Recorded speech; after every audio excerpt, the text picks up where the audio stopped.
meeting to order. George, would you do roll call, please?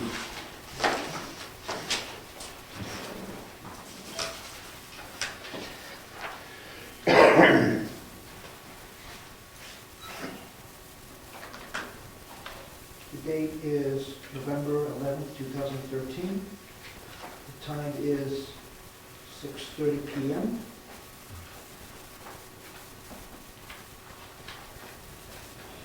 Gary Ciccarone, Here. Rick Charette, Present. Stephen Wachowski, Here. Jim Freeman,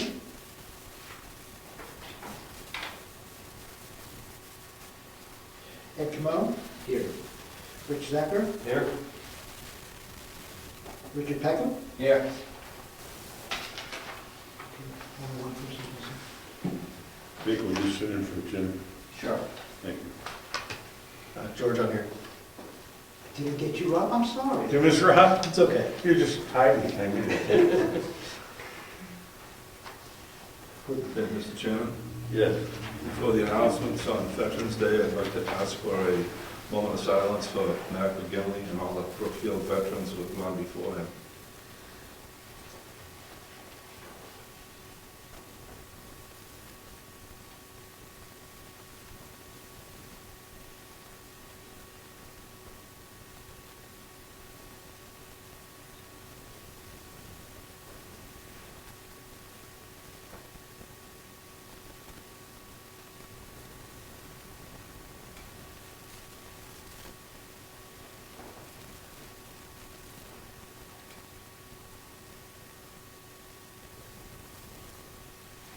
Thank you. Okay, no announcements, correspondence, or mail. No council wants to speak of. So let's review the minutes for both October 21st and the hearing on the 23rd.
Mr. Chairman, I move that we accept the minutes of the meeting for Monday, October 21st, 2013, as presented. Any second? I'll say. Thank you. Any other discussion? All in favor? Aye. Opposed? Any abstentions? Okay, that goes to the history books. Let's review the 23rd hearing. Mr. Chairman, on top of page 2, under item F, number 1, it says Chairman Rob Collins. I don't think I'm the chairman. I think it just should be Rob Collins.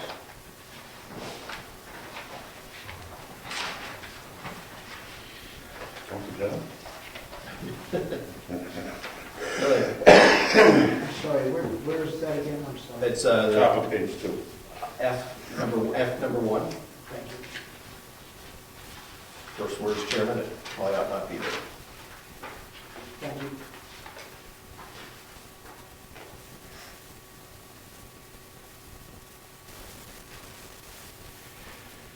George, you ready for another one? Yes, please. That way, okay. On the same page, under item 5 deliberation, A2, it says Rob Collins suggested, etc. I think it was Kerry Fox who suggested that as part of his presentation. Right. Okay. Thank you. I know it wasn't me because I'm not smart enough to have suggested that. That's right, that's what he did. Do we have that yet? I'm So we'll sorry. talk about that after.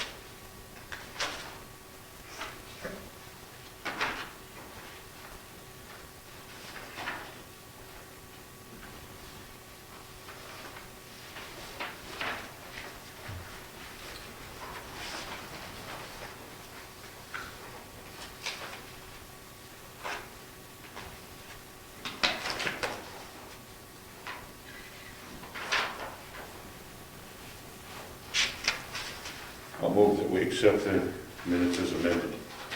Second. Any discussion? All in favor? Aye. Opposed? You? Aye. Oh, opposed? Abstention? Abstain. Okay. More history. Okay.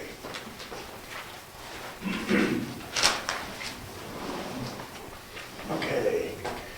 We're going to go right to new business. Sarahjane of Donald Grogan, voluntary parcel merger planning that you have come in for, and that is notated on our, in these emails that you sent to the administrative assistant and back and forth. And the reason they're here is that Jessica sent them to the planning board as a matter of course. I'm going to read Appendix C before we go any further on all this. It says pursuant to RSA 674:39-A, voluntary merger reads as follows. Any owner of two or more contiguous, pre-existing, approved, or subdivided lots or parcels who wishes to merge them for municipal regulation and taxation purposes may do so by applying to the planning board or its designee. And the key word there is or, which means it's either or both. In Brookfield, the designee is the assessor clerk, which is Jessica, except where such a merger would create a violation of a then current ordinance ordinances or regulations. All such requests shall be approved and no public hearing or notice shall be required. No new survey plat need be recorded, but a notice of the merger sufficient to identify the relevant parcels and endorsed in writing by the planning board or its designee. In Brookfield, the designee is the assessor clerk, shall be filed for recording in the registry of deeds and a copy mailed to the municipality's assessing officials. No such merged parcels shall therefore be separately transferred without subdivision approval. And it is not, the merger will not be effective until it has been recorded as per RSA 674:39-A, and a copy showing the registry stamps is received by the assessor clerk at the Brookfield town office. I'm not going to read the rest. It tells where to get the forms and all. Anyway, so for all intents and purposes, Jessica actually could have done this without us, but they're here, the maps are here, and there's a paperwork that needs to be signed by either the designee or the planning board. And we might as well do that because they come out, and they were told to come out here, so we're going to send it back to Jessica to have them sign it, have her sign it. So, and I felt that if the board's going to sign it, whether I sign it in the signature line or not, it should be something the board discussed at least before that happens. So we've discussed it. Unless anybody has any issues, here's the map. I got a question. Sure. I think there's a structure on each lot. One is the boathouse, and it actually is, it's gutted on the inside. There's nothing in there. You couldn't live in that. There's Okay, nothing. so it's not a dwelling, we're not putting two dwellings on one lot. Correct. It's a boathouse, and there's a small camp on the other piece, which was really just a chicken coop. That's how small it is. Okay. Yeah. Yeah, they had mentioned that already. So it's right there. Anybody wants to see the two lots and the line that's going to be removed? The one in the middle there. Didn't this come in about 6 months ago? Didn't this come in about 6 months, 6, 9 months ago? No. That looks familiar. Unless there's another one. Well, we just did a subdivision last week. No, Chuck this- Robbins came in and was talking That's about right, a Chuck. couple Oh, yeah. odd lots. Yeah. I don't know, there's some, I don't know where they are exactly, but That's right. The other lots? Oh, okay. Those two small. Where's that paperwork, George? Which one? Do one, just for the, to be signed. Okay. Do you have the paperwork to be signed? Oh. Hello, could you? Thank you. Okay. I appreciate that.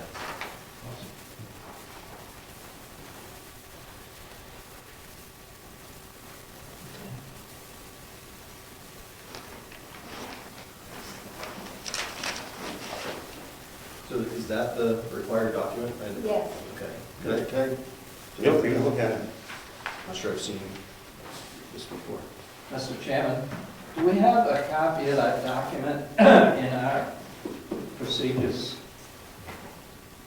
In our rules of procedure, let's take a look. Application for voluntary parcel merger. We got it here? No, should be in here, actually. Yeah, it should be in there if you're, if the planning board can in fact sign for it. Why don't we, you know where that should go? Perhaps in Appendix C, or addendum to Appendix C. Yeah, That particular form is the approved document for the registry. yeah. Would you make I'm that just, so? I'm not disputing that, I'm just saying we should have a Yep. copy of that in our. We'll talk about it afterwards and figure out, let the board make a decision on it.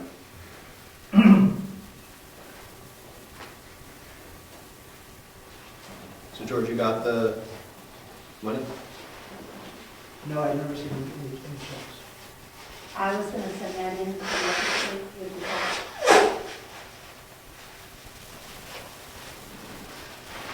It says enclosed is a check made out to the town of Brookfield for $17 for handling, mailing, and registration fees for this merger. Add $4 for each additional page if needed.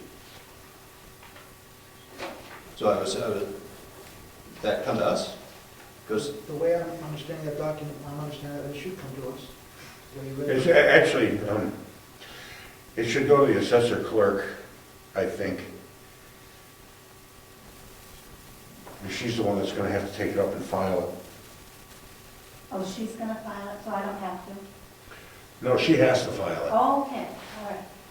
it. Well, Because otherwise, or I'm not, no, it says, upon the signed approval of the Brookfield Planning Board, this merger form shall, which I guess is this piece of paper, shall be registered with the Carroll County Registry of Deeds and a copy mailed to the Brookfield Assessing Office.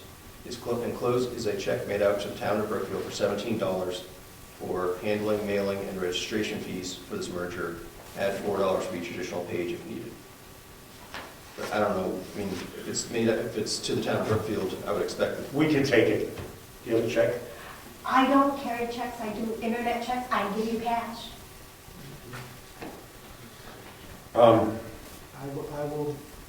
I will see about making out a receipt if you. We'll make you out a receipt. Okay, We can cash. It says check made out to the town of Brookfield, but if I can sign. That's because on- most people use checks, but you can't turn If something I down. can sign for onto the cash. computer, I can get your Legally, check. you have to accept cash. I got money. I know, Huh? I'll take cash anytime. I agree. She's keen. Cash. Yeah, oh, yes, you know why? It makes it simpler. It's all done, and it just goes and gets your business done, then Yeah, won't be anybody saying, who got the money? right. So do you want me to send the check, is that what you're asking, or do you want that for cash? You can do it either way that makes you comfortable. Okay, I'm comfortable with giving you guys cash. I don't have a problem. We'll turn it over, we'll turn it over to the treasurer at the selectmen's meeting tomorrow night, Okay, and she can deal with it. all right. Who's gonna take it up to get it registered? Yeah, see, I thought I'd have to do that. I just don't wanna drop the ball. No, I don't know, I think, technically, you can take it to be registered, and you probably should, because there's an expense. Yes, there is, I think it's like $40 or something. Yeah, I think that the fee reference there is. See, our- technically, the fee is for, this doesn't have to be We're just giving it- hand-carried to be registered. That's right.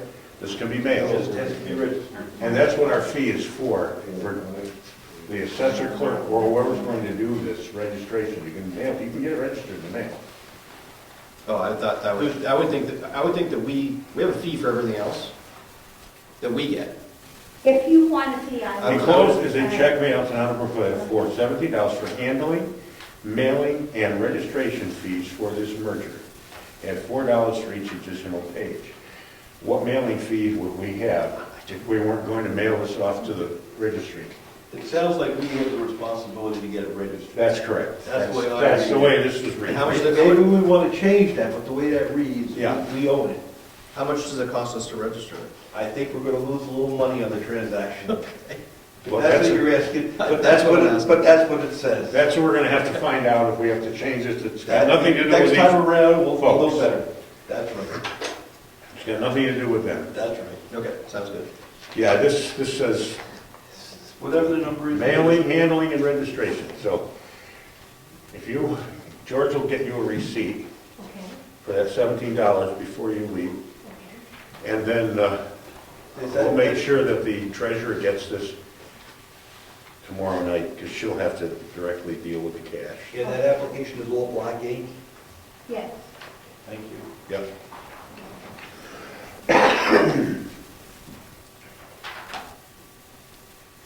so I'm confused. Are you gonna sign that and give it to me, or are you gonna sign it and keep it? We're gonna sign it. Okay, And give her a copy. We're gonna sign it and give you a copy of it. okay. And we'll make the copy in there, because Alright. it's all paid and done. Okay, So we're, as long, we have to go that to the That's board. The fine. board's gonna, and then do I follow up with Jessica, or do you? yeah, that's who's going to go, this is gonna go to her. Okay, This is not gonna go to George. This will go to Jessica to be registered, et cetera, because that's who handles that type of business in the town. okay. So that'll be our job to get this to her, I think, at this point. My only question is, does it have to be notarized, What? the signatures? Our signatures? For the planning board, or her signatures? I don't know. I mean, Well, you- there's no place here that calls for it. Let's look at It it. was stated, You got that, it George? was stated on the application, Huh? if anything needed to be notarized. Yeah, it's not, it says, it doesn't say anything about it. Okay, Have you got the out there? just want to go through. Yeah. I don't see any reason, no, it says owner print name. No, there's no requirement for a notary here. You are the folks of record.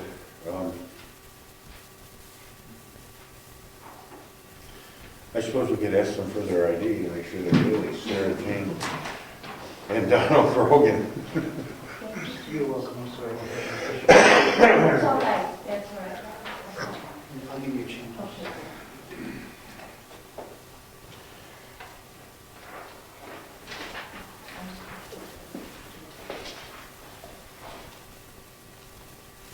I see no place, and I don't believe that. You need $1? No, it's better if I handle it, Rob, if I have those.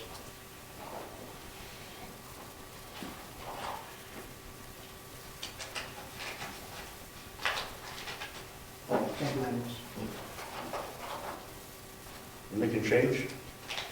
Yes, This is our first. you will. About 9 years on the planning board, I've never seen this happen before. It's different. Being recorded. I know. Yeah, it's all on TV. So, Mr. Chairman, on Appendix C, so I guess this is from RSA 674-39-A. Correct. In the middle there, it says, except where such merger would create a violation of then current ordinances or regulations, all such requests shall be approved and no public hearing or notice shall be required. So I believe if I'm reading this properly, this ends up being it's two non-conforming lots Correct. that become one non-conforming lot. Right. So is non-conforming, I mean, normally we don't allow ourselves to create non-conforming lots. We have two. I understand. We'll end up with fewer non-conforming. I just want to raise the issue and make sure everyone feels comfortable that we're doing the right thing. It doesn't say what to do if we would be creating a violation of then current ordinances or In regulations. what way is the resultant lot non-conforming? It's not buildable. Because It's There's not no big. road It's- access. it doesn't have enough frontage. okay, it doesn't have enough lake frontage. I don't, at It's least, got 156 feet. right, so it would need 250. For both of them or one of them? No, together. Together. Together. It's less than 250 feet So of it's it, not and the total size is less than 2 acres. Yeah, okay. Right, so it's non-conforming for a couple different reasons. Now, I'm not raising this as an issue because I think we're taking two bad situations and making one not as bad situation. So I mean, I feel comfortable doing this, but I'm just want to make sure that but we screwed up in the past. Along those lines, if they go for a building permit for the new lot, We're not building, we are not building there, believe me. It's still not If conforming. you want that in writing, we will put it. the point I was making, if someone ever tries to build on that lot because it's created after our grandfather date, it is really a non-conforming lot, and everything has to go to the ZBA. Well, there's already a structure on it. So if they didn't increase the footprint, according to the law, they have the right to go in and refurbish it, That footprint, yes. that footprint, without any change. But that's neither here, that's not what we're doing here tonight. That's for sure. We're not getting any younger, we are not building a house. Well, we're not here to determine whether a building permit can work or doesn't work or anything like that. I'm comfortable with this because it is making a situation that isn't perfectly great and making it just a little bit better.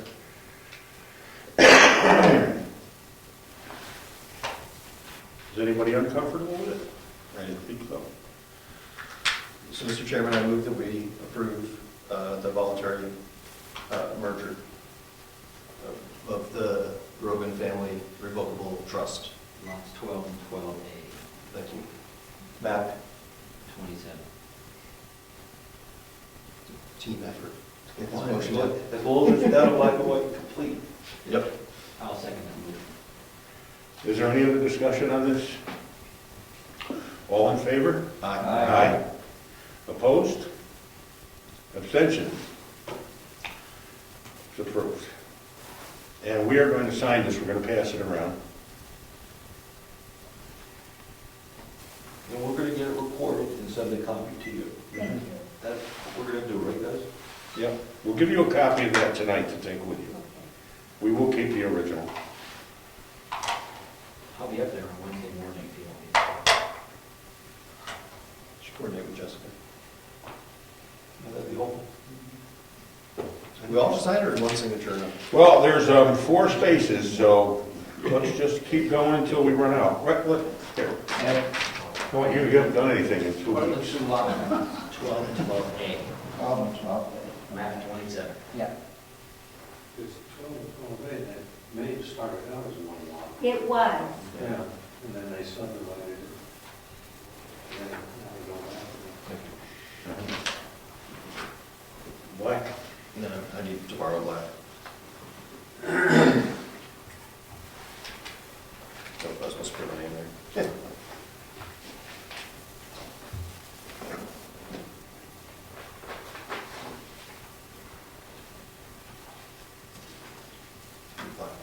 Yes. Do you remember approximately when the subdivision was done? When my mother-in-law died, I had a copy of the, Do you know approximately what year that was? yeah, I can look. Actually, my son was 17 and he's 36, so that's 19 years. 19 years ago. So that was after our zoning ordinance existed. So at some point, the planning board allowed a non-conforming lot to be subdivided, Yeah, What year do you think it was? 19 years ago.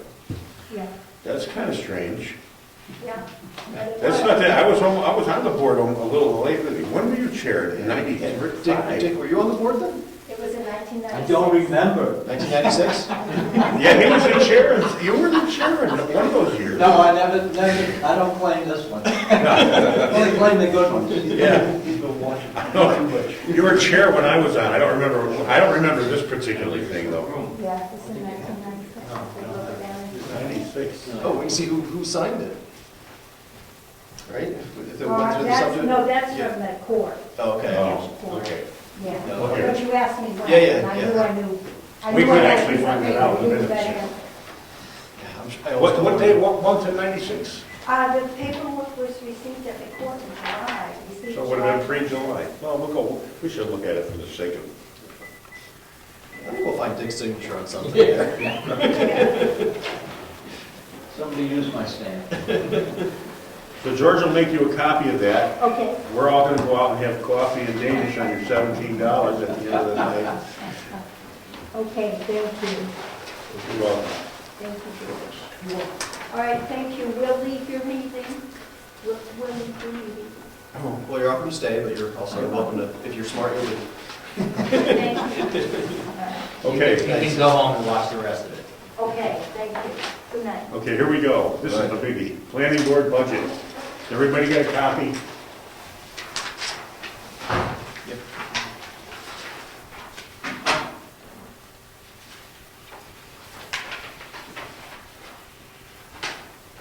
Let's start with the planning board budget.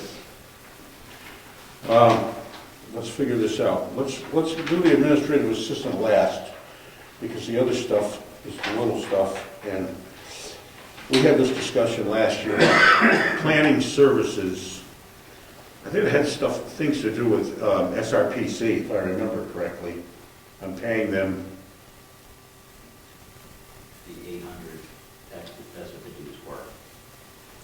yeah, but I think because with that $800 we were paying them for dues, we were gonna get the ability to get maps and the like, and things from them, that if we didn't pay the dues, we were gonna have to have generated ourselves. I don't know if I'm right with that. Well, that's number 7, Stratford Regional Planning Commission dues. I think what Gary is saying is that we had budgeted for some of the things that we might have received for free if we were members of SRPC. Like if we needed a map made for some proposed zoning thing or something like that, we could contract with them or somebody else for that service. And that's what I think the $500 was for. Wasn't that for books? We had to come up with some money for books. No, I think number 3 is books. I think it's number 3, the $100. How much were the books a piece, Ed, do you remember? 10 or 12, I think. Yeah, I think so. They gave us 3 of them, we had to buy another 10, and that's $100. And they're on their way. All right. How many did we buy this year? I think I told her 16. 16, because we were getting them from the selectmen? Do they pay us for that, or do we have to worry about for that? All of a sudden, they'll send a bill. No. Whose Do budget the is it? selectmen pay us for our budget? I have no idea. I think we'll survive. There's I still don't know. things. I don't know, they get paid a lot more money than we do. They should buy their own books. We'll be glad to work on this budget. Yeah, anyway. Well, okay. So really, the $100 is not adequate to do the job. If we bought 16 of them and they gave us 3, right? And they're $12 a piece, seems to be what you said, 10 to 12. I'll call it 12 because that may be. But that's this year's expenditure. All right, go ahead, do your thing. So if it's 12 books that we're buying, well, 16, they give us 3, so we're buying 13. It's $157, $156, and we have $100 budgeted here, so we're already 56. Are you gonna buy, they come out every year? Yeah. So we're $56 short here on our budget for the books for this year. So there's a shortfall. I mean, if we're gonna continue doing that, we should probably make the budget, another $50 or something like that. Mr. Chairman, we also spoke about the, using the internet for the RSAs. So did we make a decision if we were gonna go with books or not? Or is it something? I think that there's these books and then there's those books. If those are online? This is a subset of the RSAs. I'm just saying that these are $12 a piece, those are, 600. right. I mean, so I think that those were two separate discussions. The other thing is, if we're all on that kind of a page at a meeting, or any particular function like this, the book is in front of you, unless we all get into laptops and, wireless. Well, kill the budget. I mean, we have to, the book's in front of you, you can look it up at a meeting if you need to. So make line 3 $200. Should cover it, right? You do it again? It would, I mean, I would make sure that I cover it, because we didn't do it last year, obviously. And we probably based it on last year's prices and how many books we were buying. This year we bought more, so it's just $200, 150, 175. Do I hear 161? Books are $10, we get 16. I don't know what they cost. We're gonna get a bill, whatever they are, $12. Go 200. 10 to 12. $200, all right, we're gonna shift that up to $200. Seminars and conferences, $150. What have our actual expenditures been so far this year? George, have we had any expenditures for seminars and conferences? No, let's put it this way, there's been nothing, actually. Well, There was Yeah, $160, did. there was $160 charge. Yeah, where we No, were he- not able to he- attend and they Comeau. and you said you were gonna pay your own? I He did. did, but so, I don't think you attended. So I think we got the bill for $60 for you. Yeah. They wouldn't cancel. That's right. Why did you pay your own way? It's just my opinion about, it was my idea to want to go, and I went and I paid for it. I appreciate that, but we do have budget thing for that, and it's what the function of the money's for, it's one of the costs of government. It's not very abusive if you're going there, Ed refuses just to my stand personal anywhere near And the if you phone. wanna keep it that way, I'm not gonna force you. Selectmen said the same thing. Okay, We accepted the donation, but appreciate it. yep. I, on the other hand, did not send the $60. Well, Did we get a past due bill? Yes, we got a bill for the 60, for the 120, but you reimbursed us. That was paid a couple of months ago. So it should be on your spreadsheet as a charge. well, we have a budget for $150, and we probably should just leave that. Printing and binding of regulations, how much did we spend on that? Any actual cost, forget the office paper. We're gonna have to figure a certain amount of money is that, but. The truth is there is some kind of an agreement, a contract that we have with the printing machine. And if you print out so much, then we're supposed to pay a fee. We've been exceeding that limit, but at no time has the company requested that we make payment for that. How do they know? Do they have to come in and look? They every so often, I think they send out a document requesting the number that's on there. I have been asked to do that, but not recently. Last time I was asked was maybe 1.5 years ago. Somebody else might have gotten on there and filed through there and then let them know over the phone what was going on. So, in other words, the town may have gotten a bill and we don't know about That's it. possible. Is that set up with individual codes for individual departments? Yes, it is. Mhm. However, the treasurer may have just paid the bill, and we don't know about it. But just reviewing the code for the planning board, how much printing you do with that? Oh, that's what he's talking about, we exceeded it. We exceed, right. Our portion. Yeah, we had a lot of business last year, especially with the hearings. I mean, do you have any idea what it amounts to? No idea. It seemed, how much paper did we go through, George? Take a shot, a wild shot, 5 reams? 10? It's the town who has the paper.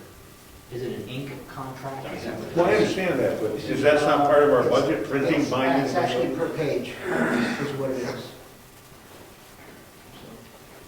And, no, there's no way I can possibly guess. All right. The only reason I mention it is because printing and binding has to do with paper expense. If the town wants to provide the paper, then it can be in the selectmen's budget or whatever, I don't care. Something, it's gotta be in a budget somewhere. Realistic. So if next year we did like master plan or something like that, and we were gonna have something where we're gonna print a bunch of something out, Yep. that would be, we'd wanna probably plan for that now. Printing and binding of regulations, who knows what that is? What are the charges? Does anybody have any idea? Maybe Rich might. I have an idea, but I don't know. Spiral bound is usually Did we ever have books like that? no, we didn't, but the master plan back in 1996, but was it 1004? 2004, 1000. Jeez, you're old. 2004. But that price is 2004. That's just September. What's that? Mr. Zackers just gave me a copy of the codes that are submitted for departments for the calendar itself. So in September, how many did you use? This is all September, it's saying zeros here, that's just not right. My code number is here, and I'm not seeing, What's the total for the town? total for the town, if I'm reading this correctly, is 5,000. So somewhere under 5,000. If you're a big user, pick a number, 1,000. Well, I mean, if I would subtract these other numbers, Yep. it would be over 4,000, if I'm subtracting these other numbers to get ours. Okay. And that would just be in the month of September. So you, looks like you're the biggest user. Yes. Yeah, it wouldn't make sense. You know? Biggest board. No. How about a spiral binding costs? Has anybody in the room got any concept of that? 2004 was the last time we had anything done with the old master plan. I don't, but I think that our master plan, so the old master plan, I think, has a lot more stuff in it than we need. There's a lot of boilerplate that was produced for us by the Regional Planning Commission that actually did the writing. I think that if we do it ourselves, we're going to end up with a much more concise and focused document, and probably won't. I mean, I think you put a staple through it. That would be my hope. So I don't know. I guess my point is that even if we end up doing master plan next year, I would hope that we wouldn't produce a book that we needed to publish. Spiral bound. Well, spiral binding isn't that expensive. I mean, there's a machine, they do it. I don't know. I don't know if Staples will do the trick.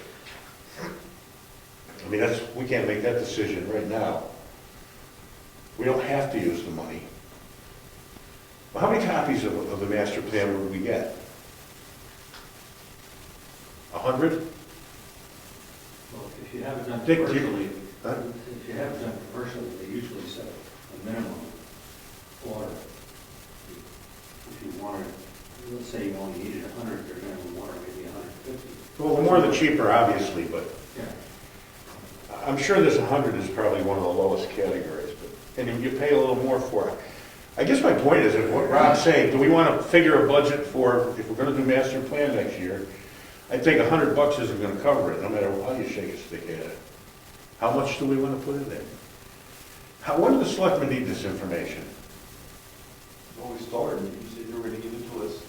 You're going to give it to us tomorrow. Yeah, I know that, but I mean, when do you absolutely need it? Like, for instance, if I go out and do some research on this taping, Put $250 in there.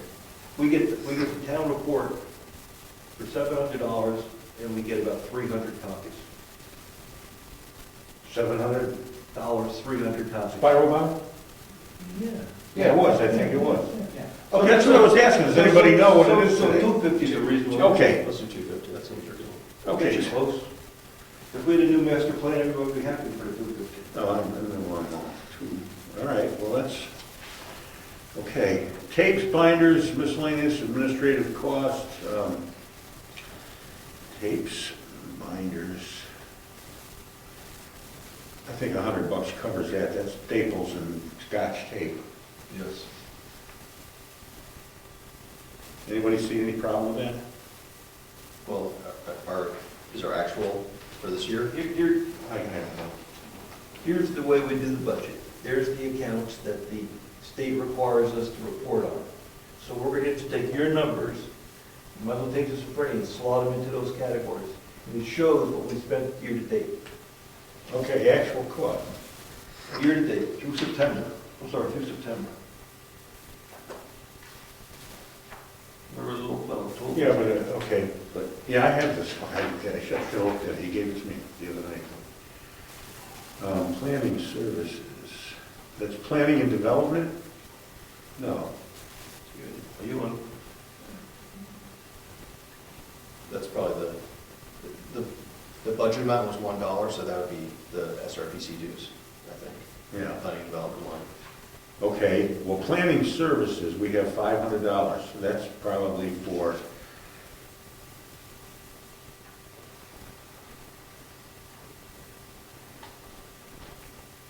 expenses. It's $300, and we have $500. That can only relate to the word expenses as far as I can see. Well, there's the public notices, which is Yeah. $500. Yeah. Planning services must have gotten mapped to public notices. We have to take these numbers and make them go into those categories. Yeah, I got So it. it's much more helpful if we use those categories. I know, I understand. What I'm trying to do is relate them to what we've got here, so that can convert that accurately to what you need for a budget tomorrow night. Well, planning services, we'll call it expenses.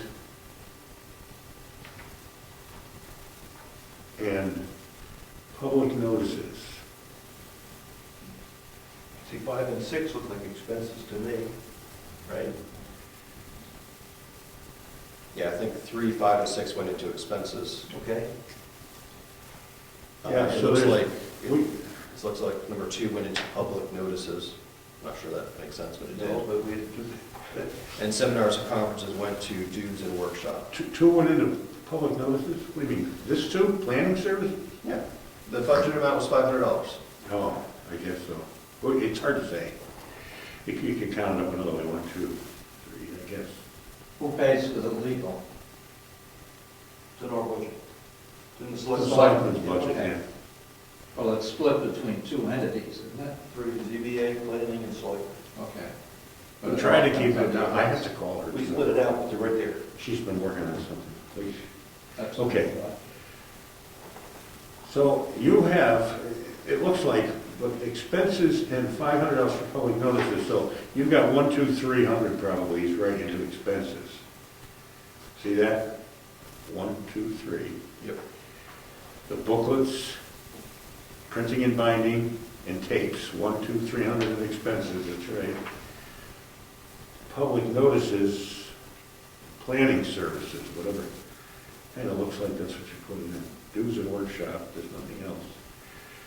Seminars and conferences, 150, there it is. That's how you did it, okay.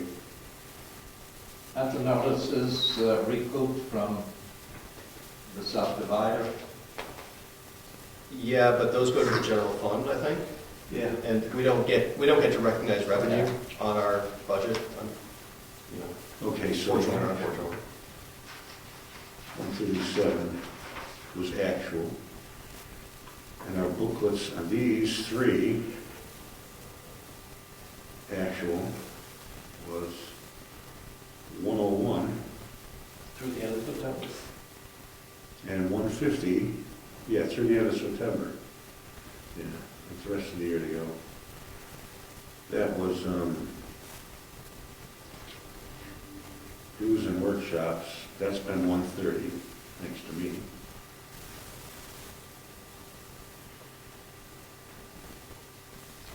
That's SRPC dues. This the one into planning and development. All right, I get it. So, Mr. Chairman? Yeah, Every year that I've been involved in the planning board, we've gone through this process of trying to figure out how much we've spent in each category and what this mapping is. And yet we've stuck with our 7 items that we have in our budget.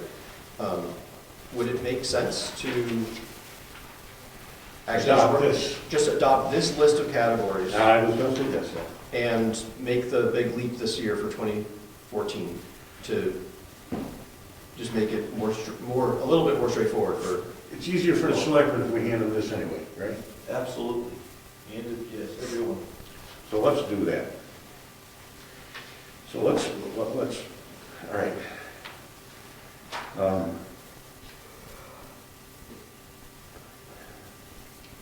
We're gonna call them different, but we're gonna write that down. Salary, It's the number that was like in the left, 4,100 number. yeah, 4191,100. Well, we can leave it alone, but expenses.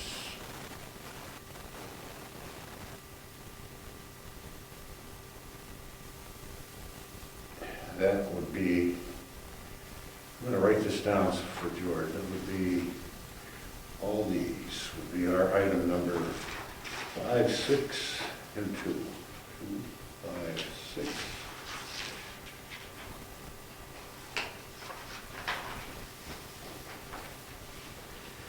That's dues. Okay, that's item number 7.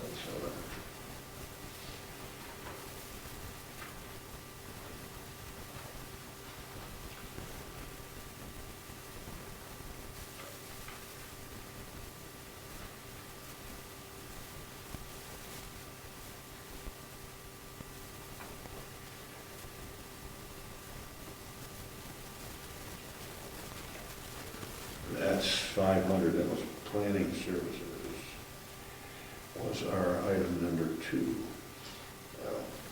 Tell me what that was again, that's if we need help from, if we have to buy something from Stratford Regional Planning. 3. but it got mapped to public notices, which we also do need. The category it got put into is public notices, which we don't actually have in our version of the budget, which we clearly should have, yes. No, I'm just translating this to this now for the sake of when we create this. We'll only take 1 more minute, I'll be done. 3, 1, oh, doers and During the work. budget process, someone will say to us, what's in that category? So we'd like to, just like you're trying to figure out what's in it, we try to. Number 4. Okay. So let's talk about this. Okay, now we're gonna do George's salary in a minute, but let's get this other pardon me, stuff we've been talking about straight. We're gonna change this to what the selectmen use, which is expenses, and this was formerly numbers 3, 5, and 6, which were OSP booklets, printing and binding of regulations, and 6, taped binders, and administrative costs. Now, and that one was a total of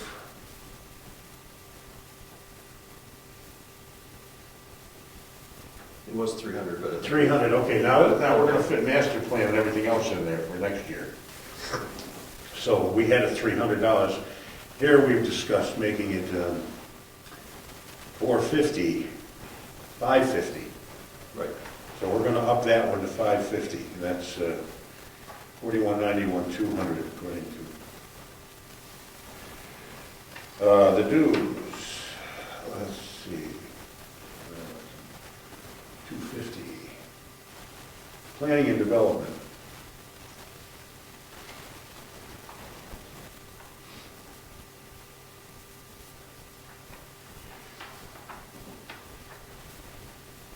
Number 7. Planning and development was $1. Then we should keep it at $1. Yep. That's number 7, it's $1. LRPC. Public notices. 41.91, 300. That was the $500 for planning services. What did we call that? We left it at $500, didn't we? We didn't do anything with it yet. What's our planning services now? We have, let's make sure they get this straight. We have printing and binding and regulations, public notices, this is $500. Yeah, that's the public notices we got the planning services dumped into it. That's the only thing that got put in there. But we do need money for public notices as well. Yeah. And our actuals, there's 137 so far this year. Out of Yeah. 500 for the public notices, so. Yeah, the point is, what are we using, what are we gonna call this planning services? $500? I mean, we had $137 for public notices. The point is, how much more money do we need to put into that category, less money than the $500 for public notices? Anybody got any issues with that? So I think we should probably, for public notices themselves, I'm guessing that something like, say, $250, just for the actual use of public notices would be probably pretty safe. Or even 300. Or 300. Yeah. And then I think maybe we should put, if we wanted to. Take the 200 and add it to there. Right, into the expenses. Yeah, put that into expenses, right. So the $300 for public notices, the town gets the money back. Right. So that's gonna be a wash. So whatever number you put in there for planning purposes is gonna be fine. Right? So that's a good number. And the other ones, you want to put 500 in there? I think we're just gonna take it like 200 or something like that and add to Yeah, expenses. to the 555, and then make it 750 or something like that. Let's call our budget 750 for, how's that, 750? And then the big hit there is because of the plan, they're doing a master plan. That's a big. Well, that's good, the expenses then has the booklets, Yep. printing and stuff like that, and if we needed a map made professionally or something like that, we would have some money to do that. How many did you make for what, when you did your booklets for the town? 300, I believe. 300 for 750. So about $2 a piece. But you're right, if we get 100, it's gonna be more than $2 a piece. So it's a good planning number. Yeah. All right, we'll leave it at 750. If we get a master plan, that'd be great. Yeah, I mean, I believe, you know, Rob's right in a way, you know, you might be able to staple it, but by the same token, it looks a little better, and it's a nicer presentation to the town if you're gonna go through the master That's the best plan. to bind it up. Depends on how much it costs, but $2 isn't too much money. You know, you can buy a spiral binding machine for less than $200. That's the plan, that's due in 2018, right? Well, between now and then. We're supposed to be working on it, actually. Does the RSA state exactly how many copies we're supposed to have? I don't think so, but. There are, I think we're supposed to send the library. Yeah, there's like a few copies we're required to send, but it's only a handful. I think. I don't know that you have to have one for every member of the town, because they would have to pay for it if they wanted it, I think, huh? We don't supply them for free. The town meeting, they get them for free, but the master plan, they'd have to buy it. $2 a copy or something. There were 20. Yeah, we were charging 20. Well, Well, that was a non-resident too. point is, if you bought 100 of them and orders came in for them, people came in and started buying them, Put them on the web. then you buy it. There's going to be a PDF on the web. Put it on the web. 750, leave it alone. Printer. Okay. So we've got all these things done here. Public notice is 300. Number 4, dues and workshops. Keep that at 150. Yes.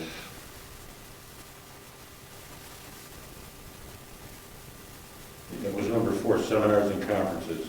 It is 150 already. You might go there, shit. We'll leave it at 150.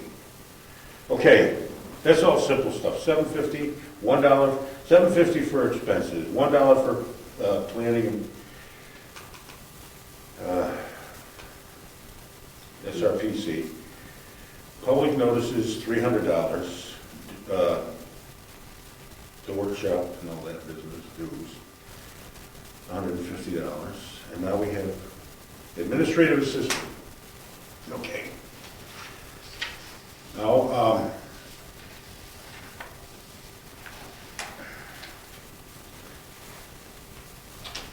where's those paperwork copiers, George? I want to pull that up here. That. Where's the?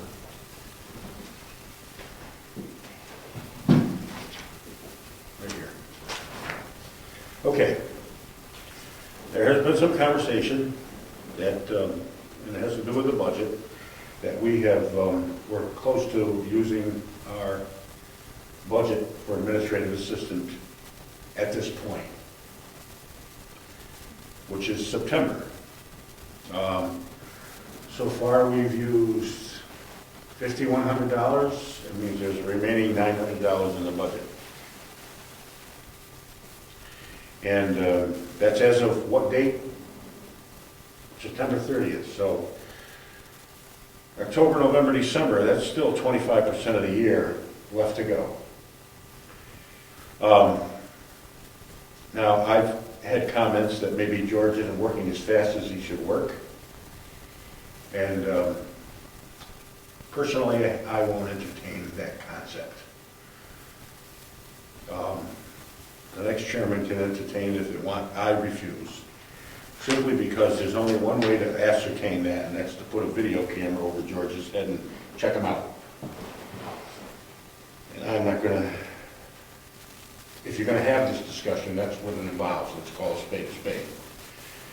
If some people think he could be working faster and he's not getting the work done, then the two options are to get somebody else that'll work faster and harder, or increase the budget. Those are the options as I see it. And I, for one, George and I don't go any further back than our relationship here. Let me state that. Now, in the years that I've worked with him, I find his work very competent. I know that in my work, in my life, I haven't been 100% efficient all of the time. And I find it very hard to ask anyone else to be 100% perfectly efficient all of the time as well. Although I think George is pretty efficient. Well, this came up last year, so what I did was I asked George to make a report out for every single day that he put time in here, describing the things that he accomplished during the billing time. And the billing time is noted in his worksheets that the chairman signs weekly. In other words, this many hours for this many days in a month. And that's notated, and the comparison can be found here as to what work was done during that time. Now, as to assess whether or not that work was what we were paying for, was worth it, I find that almost an impossible job without a camera. And for anyone else to suggest another way, I'd be perfectly willing to entertain a method to do that. And George's salary is $14 an hour. I probably shouldn't say that, but it's public record anyway. At that kind of pay rate, 100% efficiency is actually a comical concept. However, just for giggles, the average pay rate is $21 an hour for that job in just about every other place in the state of New Hampshire, except for a few small communities like ours. If we had LGC do it, they would charge us $38 an hour for the service, and it probably wouldn't be anywhere near as competent as what George gives us because of his grasp of what's going on in Brookfield. I'm a firm believer people should get paid what they're worth. I know it's public money, and that there are arguments that, well, that doesn't matter what somebody's worth, this is what the job can afford to pay. We do that all very well with insignificant amounts of money, but we don't do it at all with the schools. which where we dump tons and tons and tons of money. All I can do is offer this to anyone that has a question as to what George has accomplished in his job in relation to the hours he spends. I think we've had a full plate this year. I think he's done a lot of work. And personally, he has never received any increase in salary since he's been working here, and the inflation rate has been 11.8% since he started working for the town. He should at least have gotten an 11.8% raise commensurate with what the inflation rate is, depreciating the dollars that we're paying. I would think that's in order no matter what. I mean, Social Security gives that kind of money out. Just about anybody else does. I don't know what to tell anybody with this, except that I asked George to do this, and I'm going to submit it to the selectmen for their review. How you can equate this to minute by minute. I mean, his timesheets say he's been on this day for this many hours, 2 hours, this day for an hour and a half, this day for 2 hours, whatever it is. Here's the documentation, and the timesheets are the money. Or the hours, rather, and the money. So I've looked at it, and I can only submit this information to everybody else to take a look at it and make their own evaluation. I personally feel that his competence level, and he misses very little, that he's worth everything we're paying him. My suggestion is that we give him the COLA of the 11.8%. Minimally, considering we pay for other services in this town at a greater rate that don't perform half as much work as George does. Now, I know that you can argue any of this stuff personally, and I don't want to be involved in any argument. I just feel that he should get paid the $14, $15, whatever it is, the extra $1.40 or $1.50 that encompasses the inflationary rate over the past 7 years that he's been working for us, the town. So, and this has been a pretty full year between Chuck Robbins and all that business with the lake and the hearings we've had. As far as what we do with the administrative assistant's salary, we have two choices. Leave it the same, three choices. Leave it the same, lower it, or raise it. What does the board want to do with it? If we leave it the same, we're going to have a shortfall this year. What we paid for, was George working fast enough? I think so, but it's so subjective that, and that is the question. I mean, I can't skirt that. I'd love to skirt that and save people's feelings, but I certainly can't do it because that is the issue. So, here we are. Let's figure it out. That's the biggest expense we have. Go, Steve, I'm glad I don't want to hear myself anymore. I will begin with $2 an hour raise. Well, that's not what we're talking about here. We're talking about the budget. We might do that and then figure it into the budget, but we're talking about whether we raise. But you can move that. Your motion's on the floor. I'm sorry. My fault. My apologies. Question. Yep. George works for the chairman, planning board, but specifically for the chairman. Pardon me? George works for the planning board, but Just directly to the chairman, correct? Yeah, but he works for the planning board, whoever the chair is at the time. As the chairman, George's boss, it sounds like you're satisfied with what you get from George. We get what we need when we need it, right? Well, look, I can't tell you how many times he kept me out of hot water. I got a lot of stuff going on. Well, And I come in here and if I had to do the stuff that he does, I wouldn't take the job because I couldn't afford to devote the time to get it done. That means I'd have to drag it from someplace else.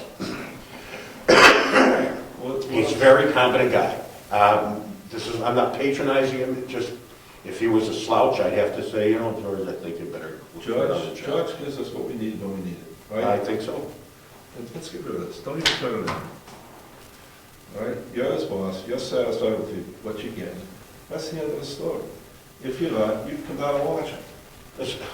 Well, this is the end of the story, because the selectmen are in charge of the budget. All we can do is figure our budget, and we did last year $6,000, and that wasn't enough to cover the freight. So the selectmen are in a problem right now, they have a conundrum.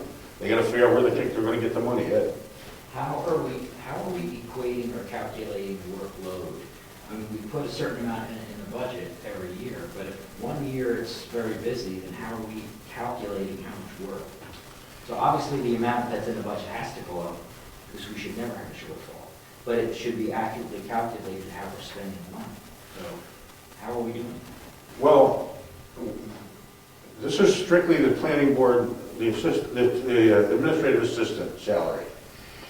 We had this discussion last year, we didn't go over, but the point is, the only thing we can do is to ask George, or whoever's doing the job, doesn't matter if it's George or Joe Snell, to notate everything he does. Now, how do you allocate how many minutes went to? All right, check emails, attorney email mess for distribution to the TV. The email was forwarded, and they required a copy of dates in regard to deadlines for the town meeting beginning, transcribing special town meeting minutes completed. Place copies on bulletin boards, in binder, in file, on website, begin revising home-based business working document.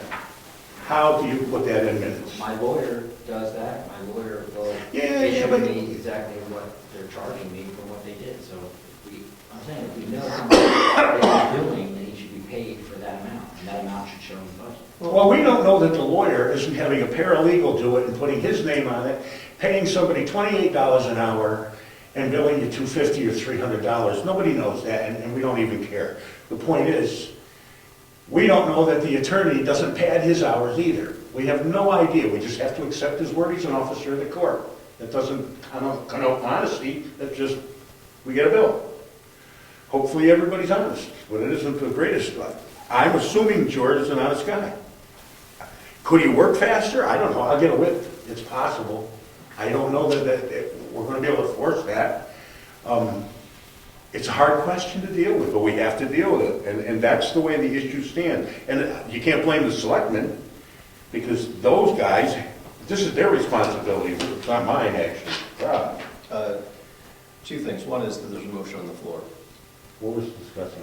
Okay. Well, the motion was specifically a rate, and we're talking about hours. But Nobody seconded it. Go ahead. in the context of hours, I think that, I think George has done a really good job, and he's got a lot of experience now with specifically this board and this town, and I think I have no reason to believe that he's not much more efficient than anyone we would find coming off the street, even if they had experience with some other town or whatever doing this. I think that, I don't think the questions of whether he's efficient or not are particularly interesting. I think we should look at how many hours he's worked per month this year. And our budget was based on, it says approximately 30 hours per month at a rate, and it's just math that got up to $6,000, right? I think if the 30 hours a month should be 35 hours or 40 hours, based on what his actuals have been this year, I think we should up the 30 hours if that's the right, increase or decrease it based on how many hours he's actually working, assuming that next year will be something like this year. Stuff happens, it might be more, it might be less next year. We're running over 25%, so you have 25% of the hours. This year, And then you do a COLA on the side. what was last year? That's the budget. Well, you know, we raised it 1,000 last year because we were running over. Right, 5,006. Went to 6,000 because we 5,000 wasn't enough. But we also had for a while the meeting twice a month, Absolutely. and we reduced it to once a month Absolutely. because we wanted to keep the budget in control. Question, I think we're required to meet at least once a month by the RSA. We are. Right, and so I think that we have, if we want to keep the budget under control, then we can reduce his workload, right? The minutes by law, by RSA 91A, have to have at a minimum who was there, when the meeting was, I don't know, and what the motions were and then the votes, what the outcomes of the motions were. I think that's all, right? We don't, I don't think I think that's penny wise and pound foolish. I think the minutes we get are an accurate record of what happened. I think it's good to document what the work we're doing here for the future. Anyone who wants to come back and see what the context of some decision was during the George era is going to know exactly what happened. I mean, there's been a couple times when I've missed a meeting before Ed was even videotaping, and I could read George's minutes, and it was as if I was there, right? I knew everything that had gone on at that meeting, and I think but we could cut that back if we wanted to keep the budget under control. I think that my proposal would be that we figure out what his actual hours have been, something probably like 40 hours a month, Wait, whatever the actuals have been, and put that in the we can calculation. ask that.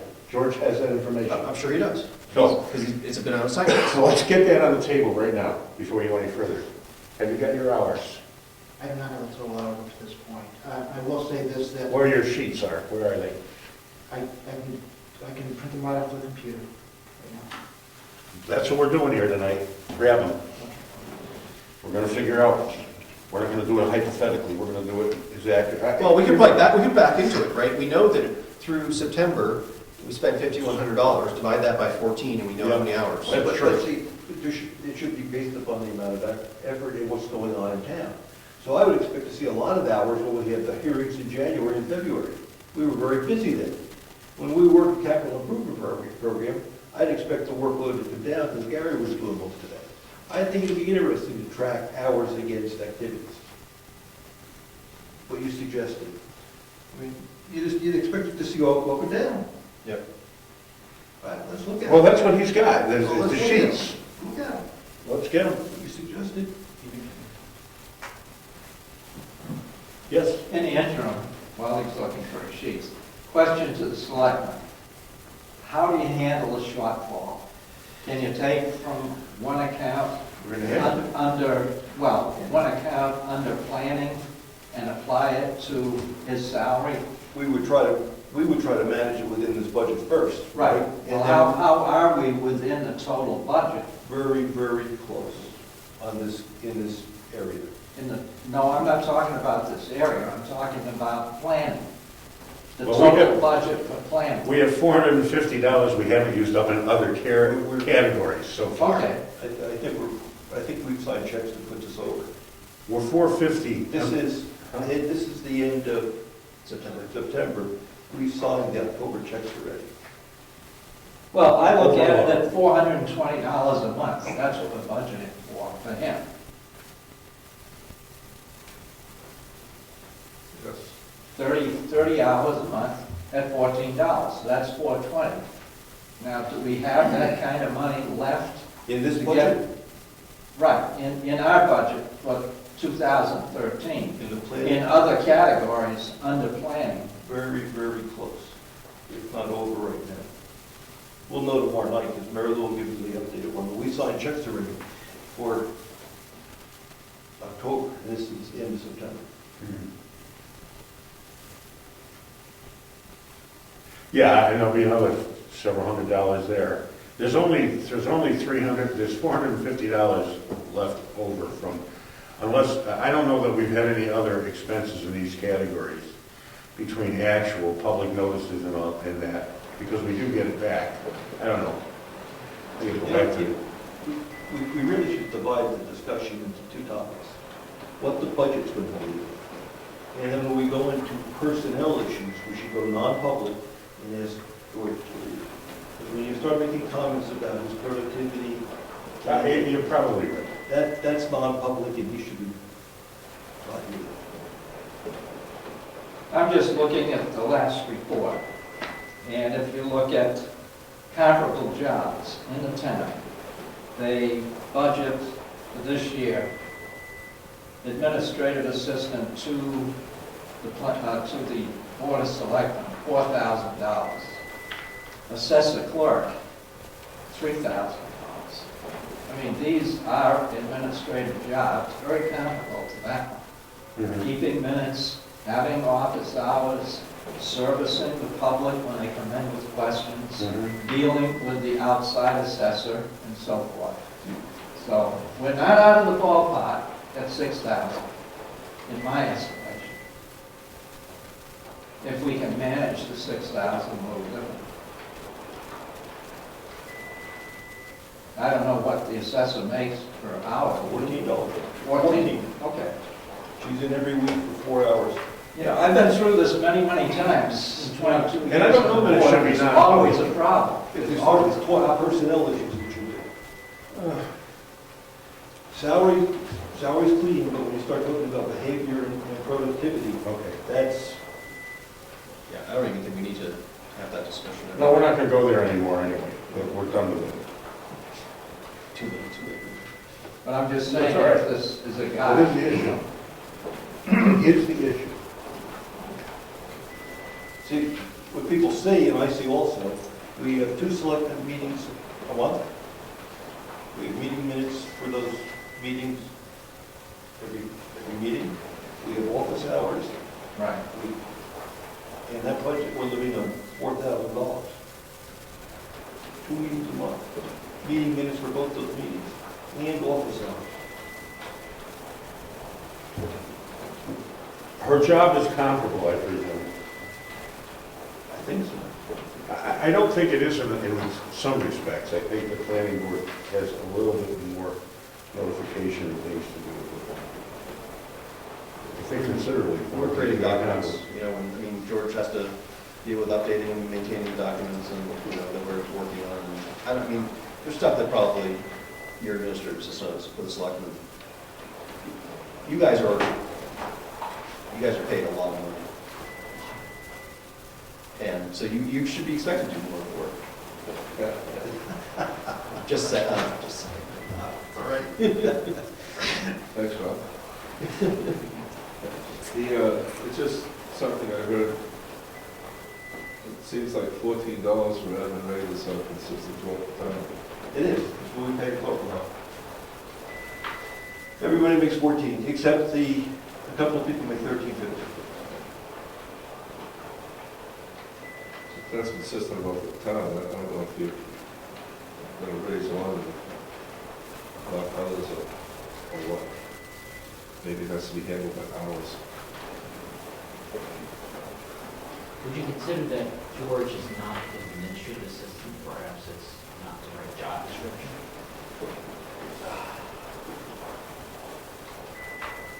Depending on what his, you know, what his actual Well, the only way you can, responsibilities are.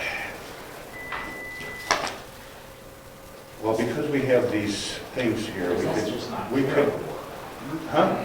He doesn't perform just clerical and final. I mean, it's- Well, we can determine what we want to have him remove from his activity by looking at this. If Well, we- our rules of procedure has a description of what he's responsible for, Yeah.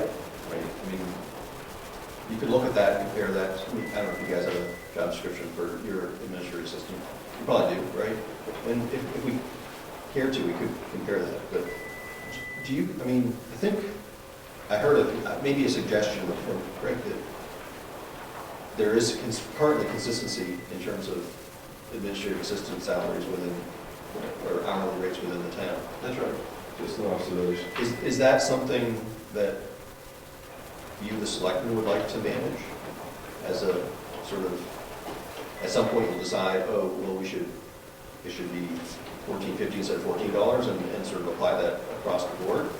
Or do you think it's appropriate for us to, There was a general increase given last year. To, I think everyone, not to her. I would check. I think it must be 13 and 14, or 13.50 or 14.50. I'm sure you can tell us. I'm sure it can too, but we should, probably not. That's okay. Yeah, it's well known. We think but do that. None of this business should be conducted you behind think you closed manage doors. the rates? The budget. We manage the budget. If the board wants to pay him a lot more, they have to live within the budget. And that's, I think, where Dick was going. How do we manage the budget?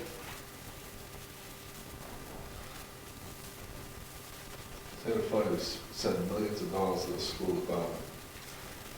No questions asked. Nobody agonize over this. No, there's questions asked. Well, you know, our budget here, you know what I don't find obtuse about any of this? I know it's public money, and I know that we should watch all of the dollars. And listen, I argued for you guys in your salary, because I think people should be paid what they're worth. Whether you believe you should get paid what you get paid or not, I don't know. Our budget is just a little bit more than an individual selectman's salary for the whole planning board. It's everybody that comes in here and sits down, and the administrative assistant, and all the work he does. And I'll tell you what, I bet he does as much work as any of the selectmen do. It's probably all of them put together. You don't preach to me. I'm the guy that's No, but I'm just telling you, that's how I see it. I'm the guy that tried to cut it. Don't talk to me. No, I know. You're the one who wanted to pay me. I'm not complaining. I'm not complaining at all. And that's not what I'm saying. I'm just saying that we're gonna get this stuff in a minute. We can look at it realistically. So do you think we're paid what we're worth? Us? Yeah. Oh, yeah. Absolutely. You know I'm what? worth nothing. We volunteered to do this job for free. We volunteered to do this job for free. But if I had to do George's job as the planning board chairman, I'd be out the door in a minute because I couldn't handle it. Rob, it's all about the resume. Think how good it's gonna look. Yeah. I got a huge raise at my real job because That's of what I this. tell everybody, you got a great resume. At this point, it's not your resume, it's your epitaph. Thanks.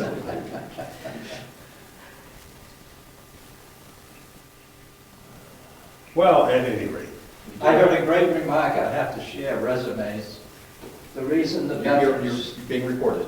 that's okay, the reason, I heard it on Fox News tonight, the reason that the veterans are unemployed is that in their formative years, when they were supposed to be educated, they were fighting for our country. So when they came back, they don't know, and they have not been educated properly to submit a resume. Oh. Where did that come from? The government, Veterans Affairs. Sounds about right. Well, don't they have the GI Bill?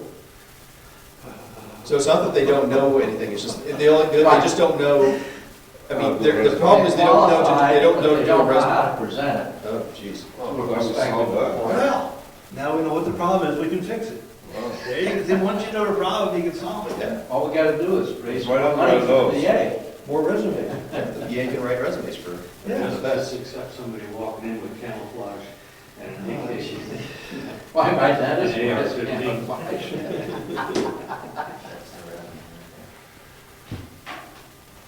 I mean, I have no time meant to cast aspersions at any one thing here, but the issues are what they are, and I think that they're public discussion all the time. Unless you're disciplining somebody, then it's different. We're not disciplining George. I think his performance is exemplary.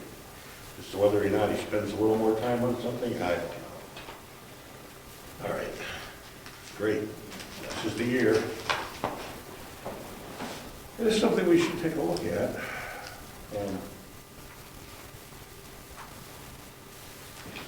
All right, this is 12/30/2012 through 1/5/2013. I'm just curious. Let's take a look at this. You know, those sheets when I saw the coffee budget, Judge.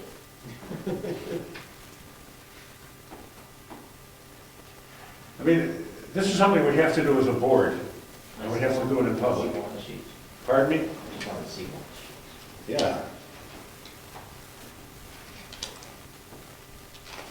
Here. This isn't something we can take home and do under the bed or in our closet or whatever. We have January 2nd and 4th, and this isn't a Georgia Park thing at all. This is how many hours were worked and what was done, and this is commensurate with this. What is it? Just explain it to us. All right, he's got the days of the week. Okay, This is the time in and the time out. okay. And, By day then, huh? by day. By day. And here it is, Wednesday, 1/2/13, January 2, 13th was the planning board meeting. 4 hours, that makes sense. The 3rd of January, he had no hours. The 4th, or the 5th, I'm sorry, 1/4, no, yes, 1/4, this is what he did that day. and 1/4/13, he had 7.5 hours. And that was this whole thing. Now, you have to read it to see, you know, I mean, I'm not gonna go through this one item at a time, but everybody that wants to see this should read it. This is what the time allocated was for. Ultimately, what we have to determine is what we want to budget for next year. And it's based on the workload that he has, like Rob says. However, I don't see how you get rid of this stuff.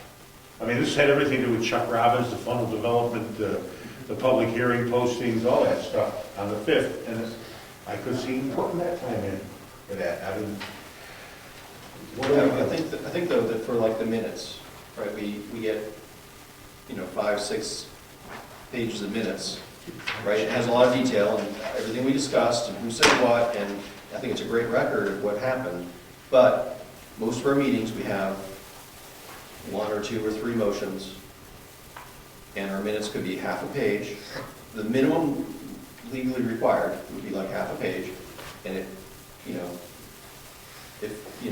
wouldn't take very long. I'm sure it would take less time Let's do the math. to do, if we want to cut something back. Do the We math. can't cut back things where, if somebody's, like the Chuck Robbins thing, where, a public hearing is required, or it's got to supply application materials to somebody, we just can't cut that stuff back. I think the only discretionary thing we've got is minute preparation and number of meetings we've got. And I don't think public hearing minutes can be cut back. I think that they have to be. Yeah, probably not. So we have an average of one meeting a month, and let's probably call 15 a year. We probably have 3 months where we have 2 meetings. So we have 15 meetings per annum. Now, the minutes to the meeting.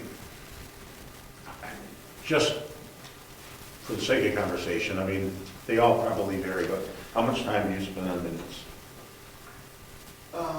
Not this part of it, Yeah, but transposing it and documenting and preparing minutes. probably about 4 to 5 hours. Doing the minutes. Yes. I'd say that would be Call it 1.5 hours.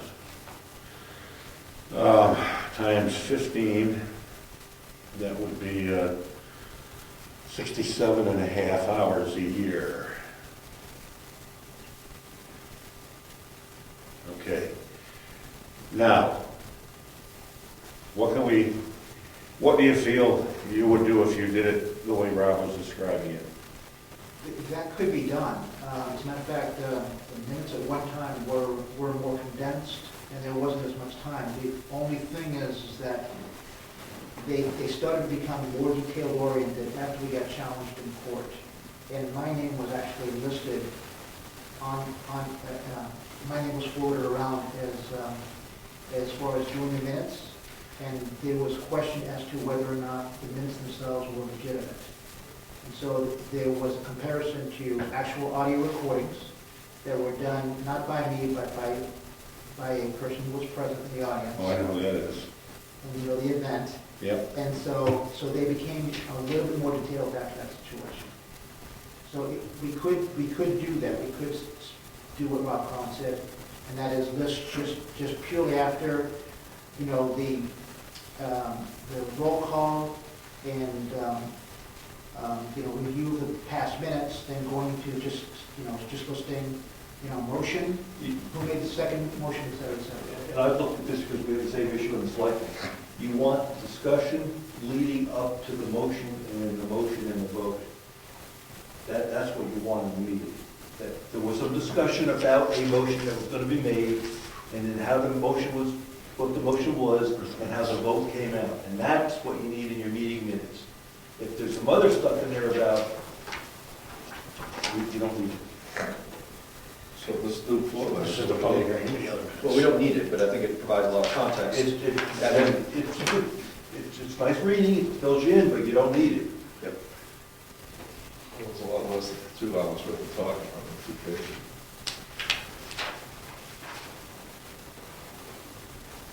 Like in the meeting minutes, it says Zachary asked how many pins you're gonna put in on the surveyor.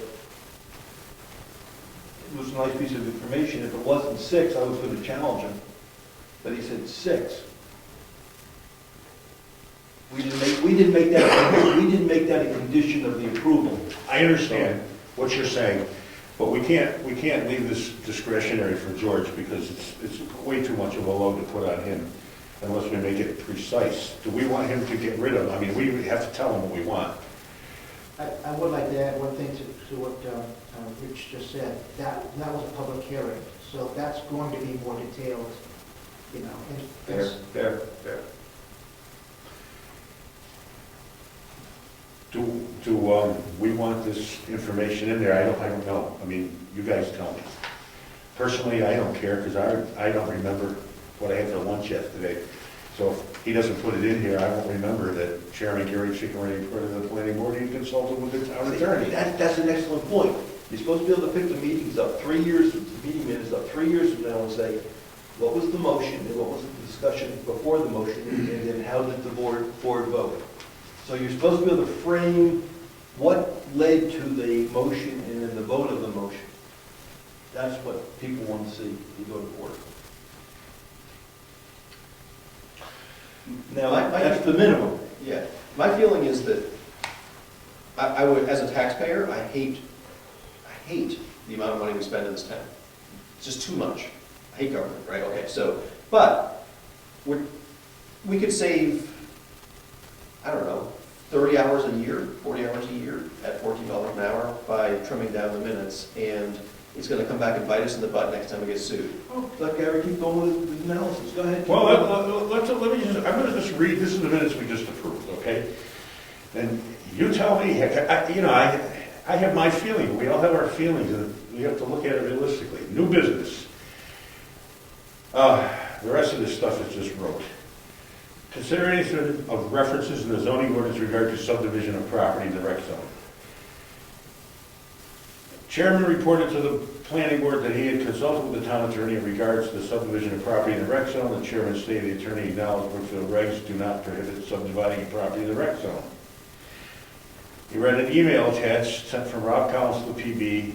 The email contained a proposal to amend the zoning ordinance. He read each item of the proposed changes. They were listed in the document. Then there was a motion.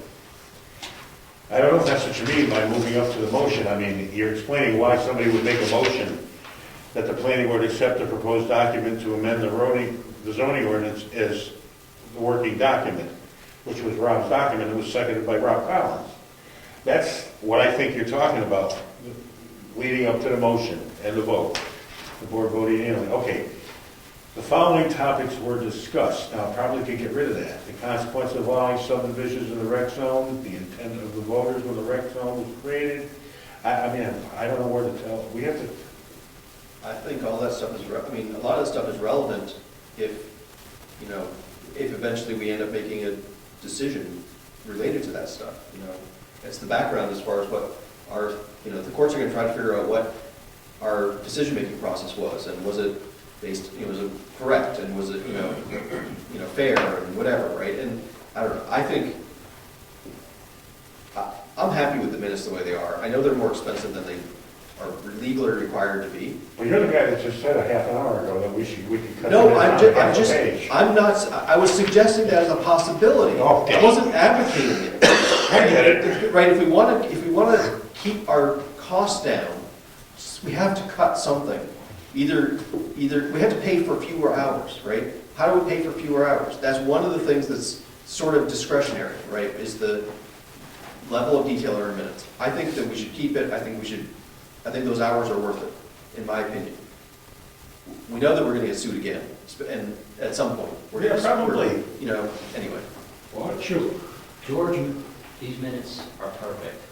I have spent months reviewing the county minutes from 2008 to 2013. Some of them are very detailed, overly detailed, waste of time, and some of them are so short and contrite, you can't figure out what's going on. The way he has this and how it's consistent should be kept, because these are really good. And sometimes we have 3-hour meetings, and if you go through the mechanics of what he has to do these minutes, you have to he has to go back and listen to every single word we say and make sure that all the pertinent information is in there. So even though you shorten it up, he still has to go through that step. So I like the way the minutes are. Yeah, I don't think the writing of it's the most time, I think it's the mental part of it. Well, if you were to say, we have 67 hours, So you leave it alone. The point is, everybody wants them the same way. Leave them there, 67 covers it. But the point is Oh. that if his load gets more, we should be accounting for that. We shouldn't be caught by surprise. We should have enough money in that line item to pay whatever he needs to do for that year. How do you calculate that? And I think that's what you're doing right now.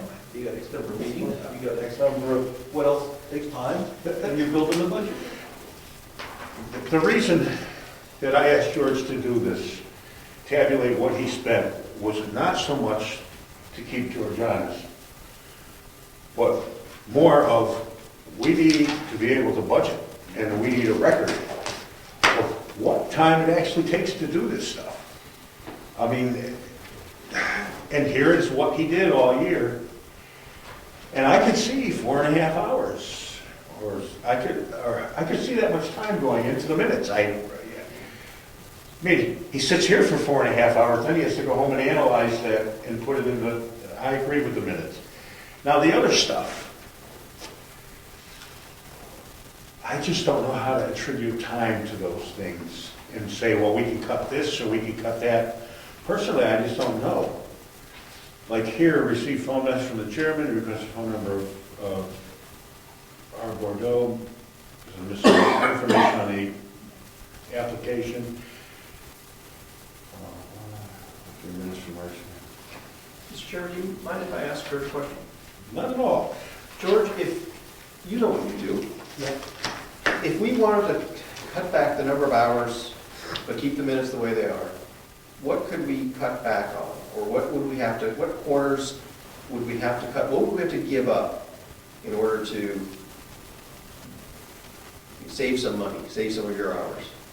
See, some of the problems are the constraints of the legal constraints. For instance, we have to send out approval letters for what was approved for a subdivision.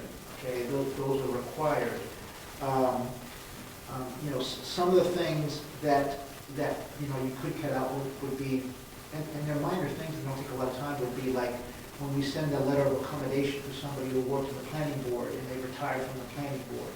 You know, those are the kind of things, you know, that we could cut out conceivably.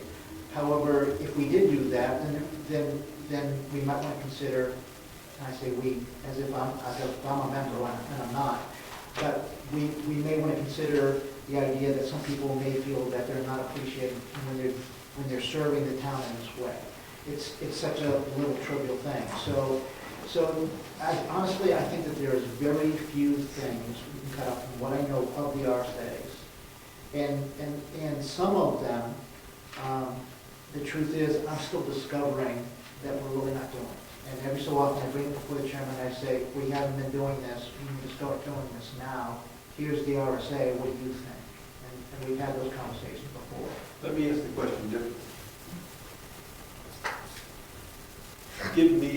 Give us the top 4 items you work on, your top 4 time-consuming items. The top 4 would be, okay, and again, they're not necessarily, well, one of the ones regular is the minutes themselves. You know, that's a regular must. The other one is, when a public hearing comes up, that is labor intensive. There are things that you have to do to prepare for the public hearing. There are things that you have to do as a result of the public hearing. And then of course, the next ones would be any time, you know, along with the public hearing, there are those things that are required by the RSA, like I said, for a subdivision, for the regulations. And then of course, then there's other big things that come up. For instance, when there is a zoning ordinance change or working documents, those things have to be checked. They have to be kept up to date. We have to, you know, the documents have to be supplied to the members.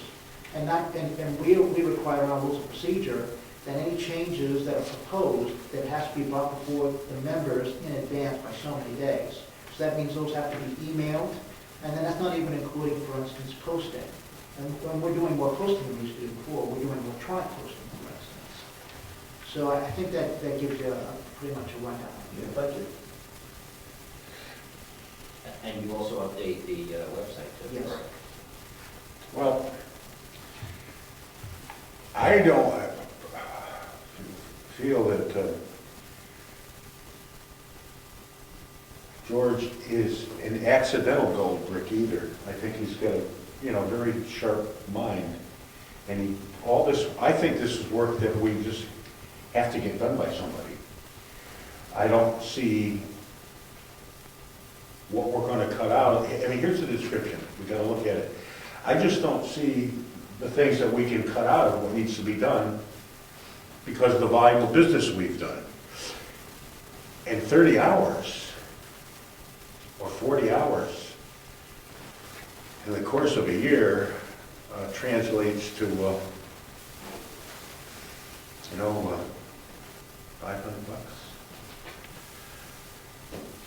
I mean, we might shave that out.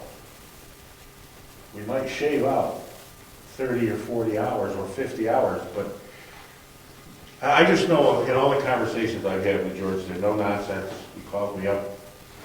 This is what we have to do, et cetera, et cetera. I'm on a job site and we spend a few minutes on the issues. He says, is this, the agenda good? Yep, it's good. And then he pretty much goes and he does it. I don't know how we can cut that out. I don't know what is in here that is assailable. I believe that we need to up the budget if we're going to be doing this volume of work. We had several things come before us, public hearings this year. The Chuck Robbins thing took an enormous amount of time. That's part of the reason we got a budget buster, is that business. I mean, that, George was at it. Those things are gonna happen though. Yeah, agreed. That's my point. So I think whittling away 30 hours from the mundane isn't gonna help us much for the importance. I think I agree with, I think what your point is, just if I can try to paraphrase it, is that the stuff George is doing, we want him to be doing. And that rather than change the work he's doing, we should change the number of hours that are budgeted. Is that? Pretty much. Okay. I believe that we're going to have to do that. And we might go for a year with nothing going on. And then we don't use all our budget. That'd be. Put it to the next year. Right. So. And I trust in the integrity of George. I believe, I've talked to him about various other subjects. And I think that he's honest with the town when he comes to ours. I wouldn't want the job, to be honest with you. Too much detail for me in terms of administrative work. So, I don't like it. Mr. Chairman, you still have a motion on I'll withdraw the motion. You can, well, we're still discussing things. It's Nobody not- seconded that simplify motion. it. Oh, did it never get seconded? No, it did No, not. so I'll withdraw. Okay. But I do have a question. Sure. For the selectmen. If we go over budget on this year's budget, what's that going to do to the town? It's not going to bankrupt it. No. So I wouldn't worry about it. Well, no, you gotta worry about it, but it's not the bankrupt thing. Because we're only talking about a couple $1,000 or $1,000. Probably. It's a budget the size of what we have is $700,000 budget, $700,000 budget. So, a fraction of 1% of that is there's enough slop hopefully in there that. Oh, we'll cover it. We have to cover it. We have to cover it. The challenge is to deal with the perception. That's what's in front of you. Right. Is the perception of, we've got other people doing clerical work or board work, not clerical, but board work, and they get by with this much. And then we have a planning board that's got a budget, and it went up $1,000, and it's gone. And it was not a super busy year as compared to the past. I mean, we had a couple of public hearings. We didn't get sued this year. That was a busy year. Right? So we went up $1,000, and we spent it. So when it comes you have to sell it, you say, and it's not, you gotta be specific, it's not he does a good job. These are the things that were in front of the board, we had to deal with, this was accomplished. You know, and if you need the money, that's the way you have to sell it. You know, probably be a good idea, and it might be a good idea to assemble from the minutes the items on the planning board's plate this year that were significant. Major accomplishments. Yep. Well, shouldn't, the chairman's gonna write something in the, for the annual report, right? Yep. We have to do that. We already have an avenue for presenting what was accomplished, and I think that you keep in mind that part of, you may be using that as part of the ammunition for why our budget is what, proposed budget is what it is. Right on, because we're gonna be talking about this budget a week from tomorrow at our special budget meeting, because we only have 2 areas to talk about. And we push on all increases, and you gotta be factual, and this is what we came, this is what we had to spend the money on. If it's facts, it's the facts. So, as a path forward, I would suggest that we try to figure out, like, if next year is like this year was, how many hours we should be budgeting for, and submit that. And if a lot of terrible things happen to the town next year, we could go over that. And if But we nothing, understand and if we don't have the Chuck Robbins kind of thing, right, where we've got a, public Yep. hearings and all that stuff, well, we won't use it all. Right. And we go to town meeting and, somebody may stand up and say, I want to amend line 4191.100 to, instead of being whatever we submit, to be 6,000, keep it level. But then we'll have to live with that, right? I mean, or you guys could even change it, right? Before it gets submitted, right? I think we should ask for what we think we want to do, right? I think we want to keep our minutes being comprehensive. We have a lot of business that comes before the board, and I think we're going to up the 30 hours per month to 40 hours per month, or some number, right? And we'll calculate a dollar amount of that. Or you could do, I think this is what you're saying, a planning board issue, a zoning issue is worth X number of dollars or hours or whatever to deal with. A petition from the public is worth 300 hours for us to deal with, and we're going to budget 2 or 3 of them. And if they're realistic numbers, people can't argue with that. You might say, oh, we're not going to have 2 petitions this year, we'll just have 1. Okay. But you can quantify what an activity takes. Does that make sense? It's one way to look at it. Then you can argue it. I mean, if a public hearing takes 100 hours to get ready and pull it off, that's what it takes. So if we went that way, I think, just to follow through that idea, we were expecting, like Gary started, 15 meetings, we expect Yep. it to take this much time for the meeting and the minutes. Yep. And we expect, These are all planning numbers. 5 public hearings. We expect it's going to be Yep. 25 hours per public hearing, or Whatever whatever. the number is. We can tell from the write-ups what it was. And you can't argue with it. It's very factual. Somebody might say, well, you're not going to have 5, you're going to have 4. Okay. You pick the number, right? And that would also highlight the difference between the work that the planning board administrative assistant is doing versus Absolutely. the board of selectmen administrative assistant, et cetera. Because the kind of work is going to be different. Yeah. But you describe what you do for a public hearing. How many hours does that take you? I don't know. You can pick a number, it's pretty close, I'm sure. And then the board can figure out how many public hearings we want to plan for. I wonder how much it costs us for this.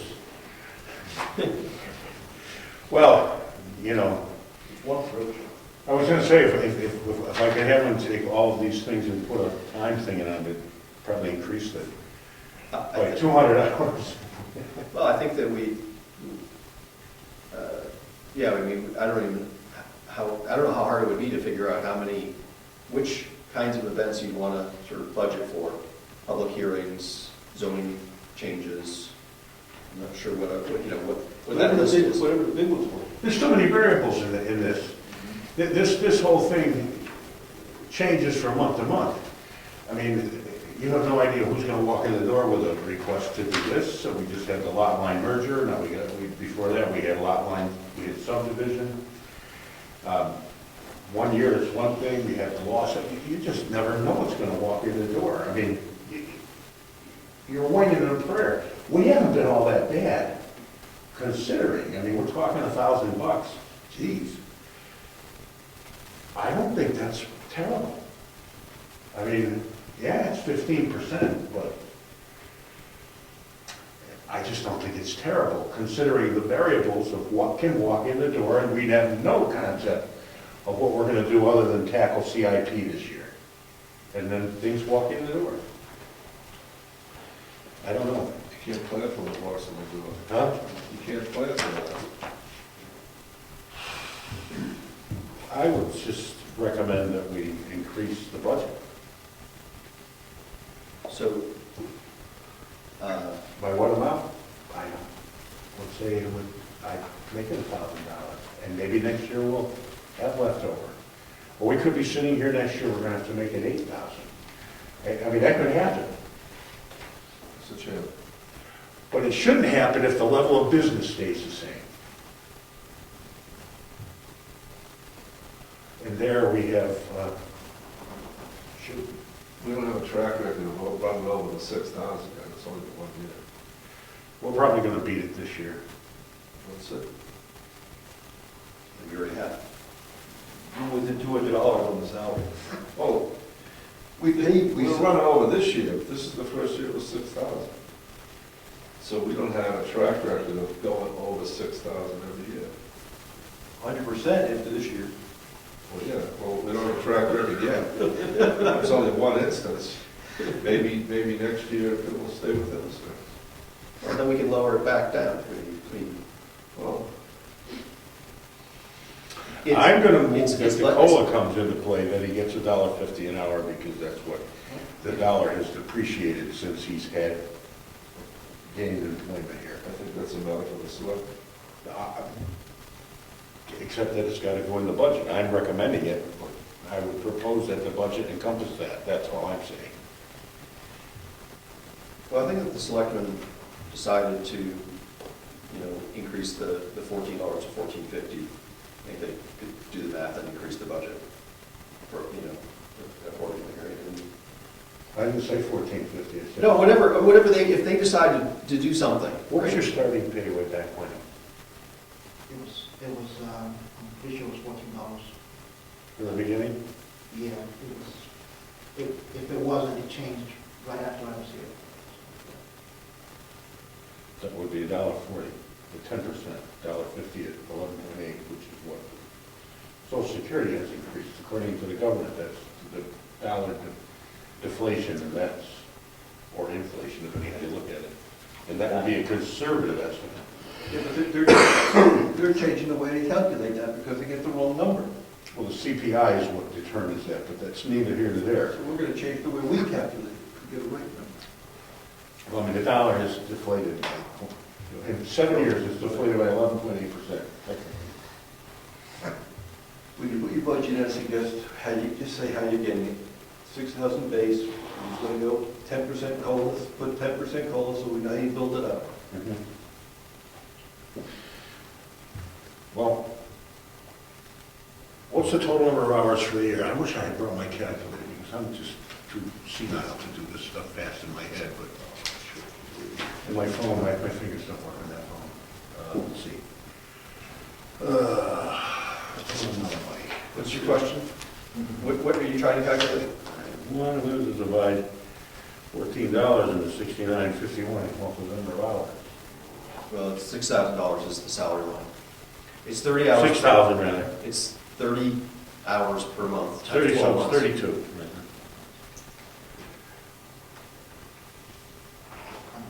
I'm sorry, Mr. Chairman, if you're figuring out the 6,000 per month, divided by how much per month, you could come up actually to 35.7 hours.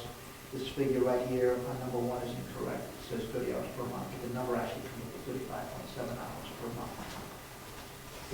That's if you take 6,000 divided by 14 and then divide that by 12, you come up with 35.7. Okay. And that's the gross, what's the annual gross? Hours. Multiply it for me so I don't have to do decimal points in my head and make a mistake. 12 times 35.7. Okay. 450. Huh? 450, I think. That's odd. 450 is what? Hours 450 hours per year. 426.12. 426, well, he's got a calculator outstanding. Wait a minute, it's, that's an hour. Well, let's see, 37 times 10 would be 370. 35.7. So maybe Okay. 450. 35 point, say, it's not that much, sorry. 35.7 Times 12. times I could have done it. 2 equals, How much? Shit. 450. it's not showing up. This calculator is broken. All right, listen. You gotta calculate. 35 times 12 is pretty simple. Oh, it's solar panels, it needs, it's green. It's 420 something dollars, 426. Okay, 426 hours per year. That's 35.7 hours per month. That's roughly 9 hours a week.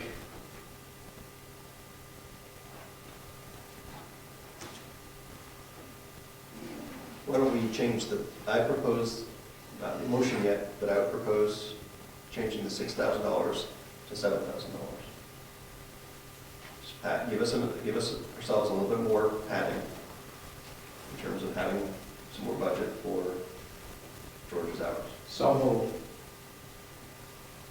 Did you say so moved? I said so. I guess I'll second. Just my hearing is less. Jim, you still have a motion on that? No, I- There's a second for it.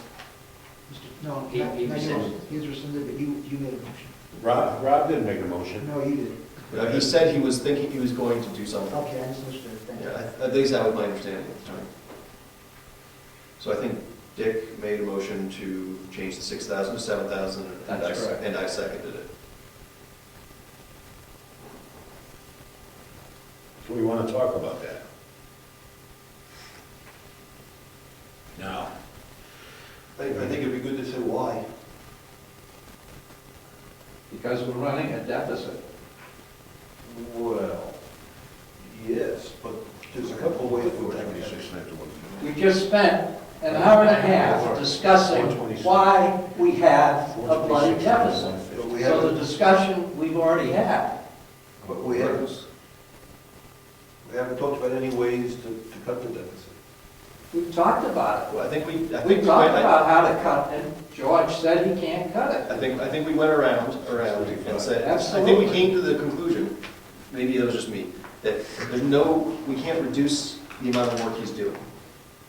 So the only other way to cut the deficit, I think, would be pay him less per hour. Which I think that's a non-starter, at least for me, right? So then let me try differently. How did you determine $1,000 is the right number? What about thin air? I got a better than No, but I think it's actually, it's not entirely true. I think it's aligned with what our actuals are going to be this year. I don't think that there's any other way than to grab it out of the air, because you don't know what's going to walk in the door. That's part of the problem with our budget. It's up for grabs depending on how much business is going to come before the planning board. Maybe none will come. There's been years, I sat here with Dick in 1997 or thereabouts, and what we had, you know what we did? We spent the entire year rewriting ordinances. Do you remember that? Oh, yeah. And because nobody walked in the door for anything hardly, except to pass the time of day. It was in the old building, they didn't want to come in the schoolhouse under the fluorescent light. But anyway, the point is, those kind of years are those kind of years. I think that we should add $1,500 to it. I don't think it should be. Can I ask Mr. Selectman a question? He made a movement, though. It's related. Would you rather us overrun our budget by $1,000 or have $1,000 extra at the end of the day? Which is less disruptive for you? I think the discussion of why we're overrunning the budget would be helpful, as opposed to, we're living within our budget, we can spend the money. So I'd much rather, if I was managing a business, I would love to have a quarterly report as to how we're doing with our budget. Who's gonna do that? Just answer this question. If it was my business, my money, You would rather us lowball our budget and overrun it every year? yeah, we'd understand why. You know, Rick, I agree with you. If this was a $45 million company or a $150 million company, I would insist on that. We're talking about $6,000 here, a guy that puts in 400 hours in a year. I understand that too. I've made Rick's comment. I mean, I'm not gonna put 60 hours in writing a report about his 400. I've made Rick Surratt's comments before in meetings. We spend millions on the school board and we work hard for 6,000. I know. Personally, I don't think, and this has got nothing to do with my personal feelings towards George as a friend, I don't think he gets paid very well. And that's my opinion. I probably shouldn't be saying that in front of George because he might get the idea that I'm right. But the point is, I think $1.50 an hour COLA is commensurate with inflation, and that he should get. And that should be part of what we suggest the selectmen's budget should be. And that comes to $635 more next year if the hours are the same. If they're not the same, then it doesn't matter. It becomes a little less money. But the point is, and do the people in the town deserve an answer? Yep. But I wonder how many people, I know people that sweep floors and clean toilets for people that make $25 an hour. I mean, God, it's a no-brainer. This guy's doing a great job for us. And I don't think he's gold bricking in any way. So, it's a no-brainer to me. I'm sorry. 6 years ago. Got a I motion. suggested And the he people in gets- town shouldn't be worried about that. 6 years ago, I suggested he gets $20 an hour because he has to put up with the planning board. Move the motion. Well, we had a second and we're discussing. Yeah, I'm saying move Okay. the motion. Vote on it. Let's hear the motion again, George, before we vote on it. That's the way we should do this, because we had a lot of discussion. Richard Peckham made a motion to change the budget from $6,000 to $7,000. It was seconded by Bob Collins. So, just to be clear, that was budget, the salary line item, I believe, right? That's right. Right. Not the overall budget. So, right. Okay, the motion's been read. All in favor? Aye. Opposed? Aye. Nay. Abstentions? Yes. Okay. The ayes have it. We got, how many ayes? Get it in the meeting. Okay. There's I was an aye. 4 ayes. 4 ayes. And 2 nays. And an abstention. I wanted it to be 1,500, Well, you should have made a motion to amend the motion. but I'm going to do that right now. I'm going to make a motion. And we change that motion to, I move that we make it $1,500 increase in budget for next year. Second. So we discuss it? Yeah, just to be clear, when you, because we just changed the number from 6,000 to 7,000, do you mean to make it 7,500? $7,500. Or 8,500? $7,500. $7,500, yes. Second. Do we want to discuss that anymore? Guess not. All in favor? Aye. Aye. All opposed? No. Nay. Oh, we got tie vote. So the motion, Then it doesn't carry. And I know it doesn't carry. Okay, such as that. you're abstaining on that I'm one too? abstaining again. Okay, just making sure. Abstentions? Yeah, me. Okay, I have to ask. Yeah. Okay. Okay, then we are going to ask for 7,000 as a budget increase. Now, as far as why, I can only submit this stuff here, and if somebody wants to, and I'll bring it with me, if somebody wants to sit and correlate that, I mean, it's pretty concise. It's understandable, nothing's, bizarre about any of it, so. And it all goes very well hand in hand with each other. And I'm gonna make copies of this for the record for us, because I'm gonna submit them, let them keep this, George. So you don't have to do that tonight, because it's all computerized, but let's make a hard copy. I want it in the filing cabinet as what we submitted to the selectmen. Thanks. Okay. So, Mr. Chairman, can we go through our budget, the proposed budget? So that I'm about to do that. Okay. We just changed our proposed budget, okay, to the line items that are in this report as recommended by the state and the selectmen have shown us here. So there are 1, 2, 3, 4, 5 items under planning and zoning, and I'm presuming the zoning board of adjustments its own little entity. Yep, right below you. Yep. So this is just us, so it's going to be salary, planning board salary is going to be $7,000. 4191 200 is expenses, and that's going to be $750. 4191 250 planning and development, that's $1. 4191 300 is public notices, and that's $300. You got anything, George?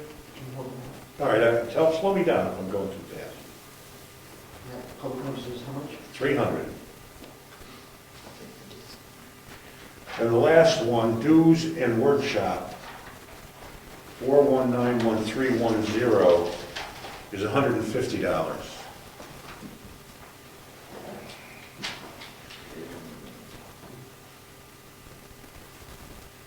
And that was the seminars and conferences thing we had for number 4 before. So we're using the selectmen's format now.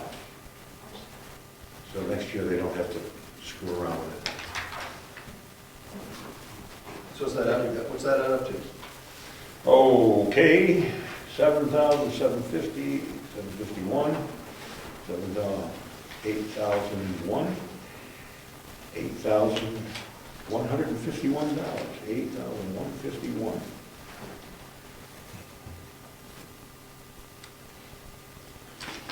Which is a net increase of 690.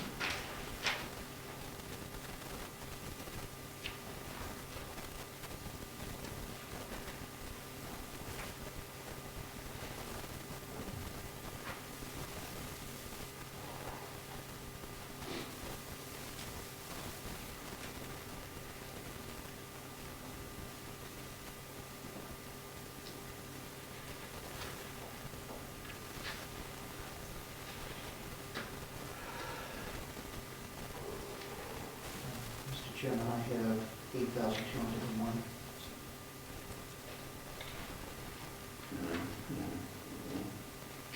That's a $1,200 increase overall. Yeah, hold on, calculated that different number than you. The calculator's got a 0 on it. Let me Hold on, George is calculated. What's your calculator? Nice, bro. I had 8,201, that's what I had. I had 8,151, let's see, 750 and 1. Oh, you're right, 8,201, right? Yes. Yep, I didn't have the 150, 8,201. 0,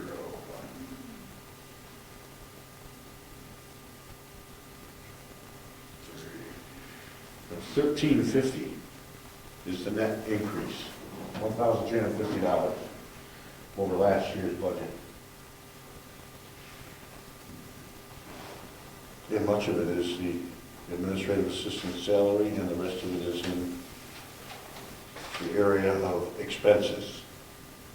Do you want a motion for that, or, I know we don't get to vote, I mean, it's a proposed budget, so. That's our proposed budget, yeah. That's it. We're going to give them, George is going to tabulate that.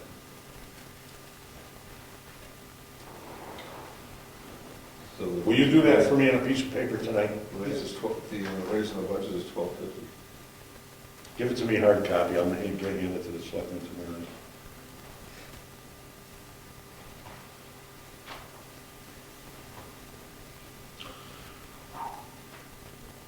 Okay.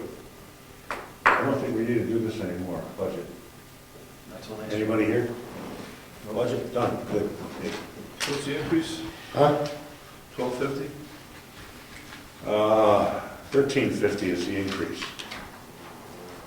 Even. Is that what you get? No, I think it's 1250.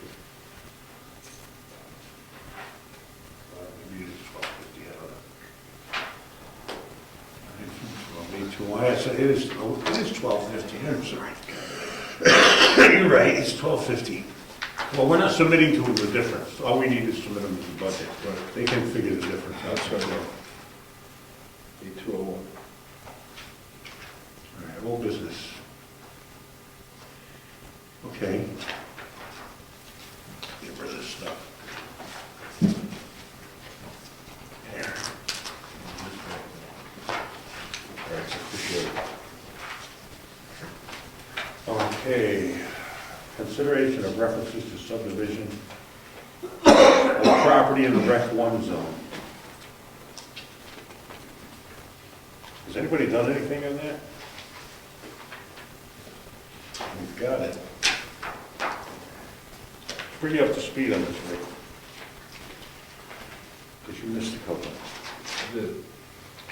Well, what ended up happening was, Bob Bordeaux came in and mentioned he wanted to subdivide in the rec zone. And the reasons for him wanting to sub a lot off was to make a regular sized building lot to put the caretaker's house on. And his daughter was going to be the caretaker and live in that house. And the reason he wanted to make a separate lot as a separate entity, which would still be a rec zone piece of property, but it would be a lot cut off from the other rec zone as its own entity, would be so that she could get financing from a bank. Now, I don't know how that all works, it's none of our business, but the issues were raised that there's a whole ton of issues that pop up with that. And you didn't hear this either. Okay. One of them was, one of the issues is that somebody could do that, and then technically there's another piece of property with a building on it that's supposed to be a caretaker's lot that could be sold. There's no reason you can't sell a piece of property. Now, what is it? Is it a piece of property with a house on it? Or is there a miniature golf course in the backyard? And then, because that's its own entity, could then the other piece, the major portion of the mountain that doesn't have a lodge or caretaker's house on it, have another house constructed on it, and so on and so forth until you had 19 of them up there. I mean, it's possible, who knows, and it might take 60 years to do or 40 years, but our mission is long-term as opposed to short-term.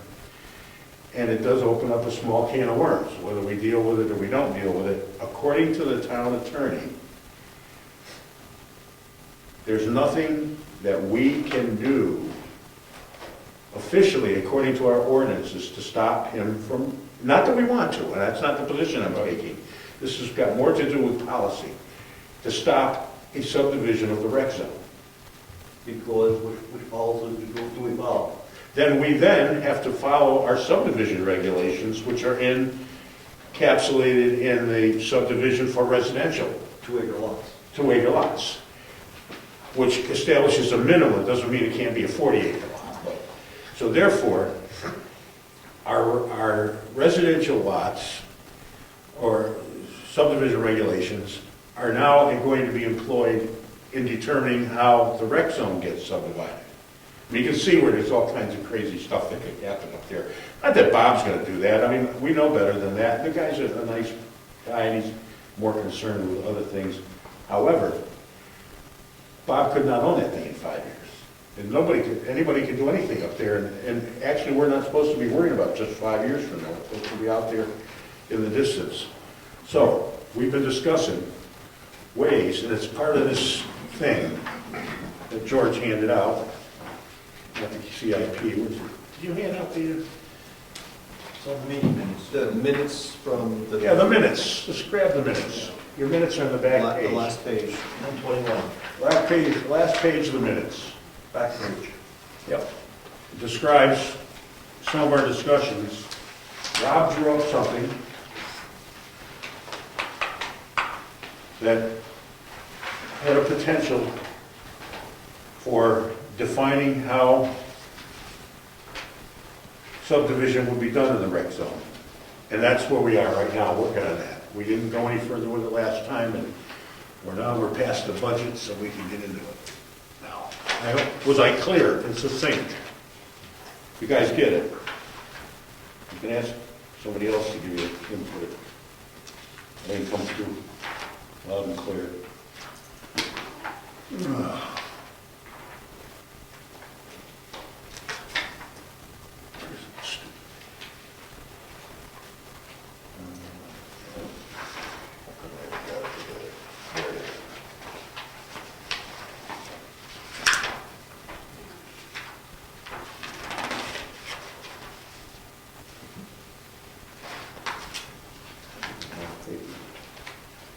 It's on the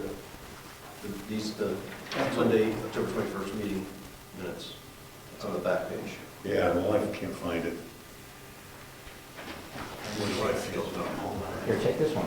Might be back here, I don't know. Yep. Got it. Okay.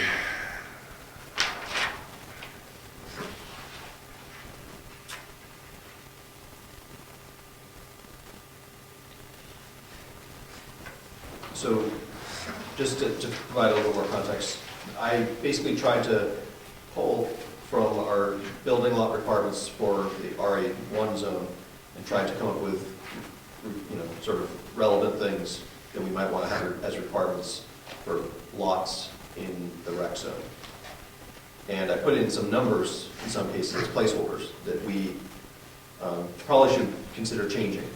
Like, for example, the 10 acres, the road frontage, the setbacks, those kinds of things. We may, I just took what was in the residential zone and just said, okay, well, it's a placeholder, except for the 10 acres, right? So in the RA1, the minimum lot size is 2 acres. Right? So, Well, yeah, I don't think when he came before us as a feeler, I don't think he was saying he was gonna do a 2-acre lot up there anyway. I don't care what he was Doesn't saying. matter. He's going to do No, what I know, but what I'm saying though is that whatever stipulation we make might not affect him anyway. Yeah. It wouldn't be no town meeting, but Yeah, absolutely. I think the rec zone, we shouldn't have 2-acre lots, because I find it hard to believe that anybody is going to make a substantial recreational facility on 2 acres and build a residential caretaker's house with a septic and a well, and then do what in the backyard, a bocce court? But this is, somebody doesn't have to build a caretaker dwelling, right? I mean, this applies whether or not there's a caretaker dwelling. Yeah. I mean, in Wolfboro, next to Citizens Bank, there's Putter's Village, right? Yep.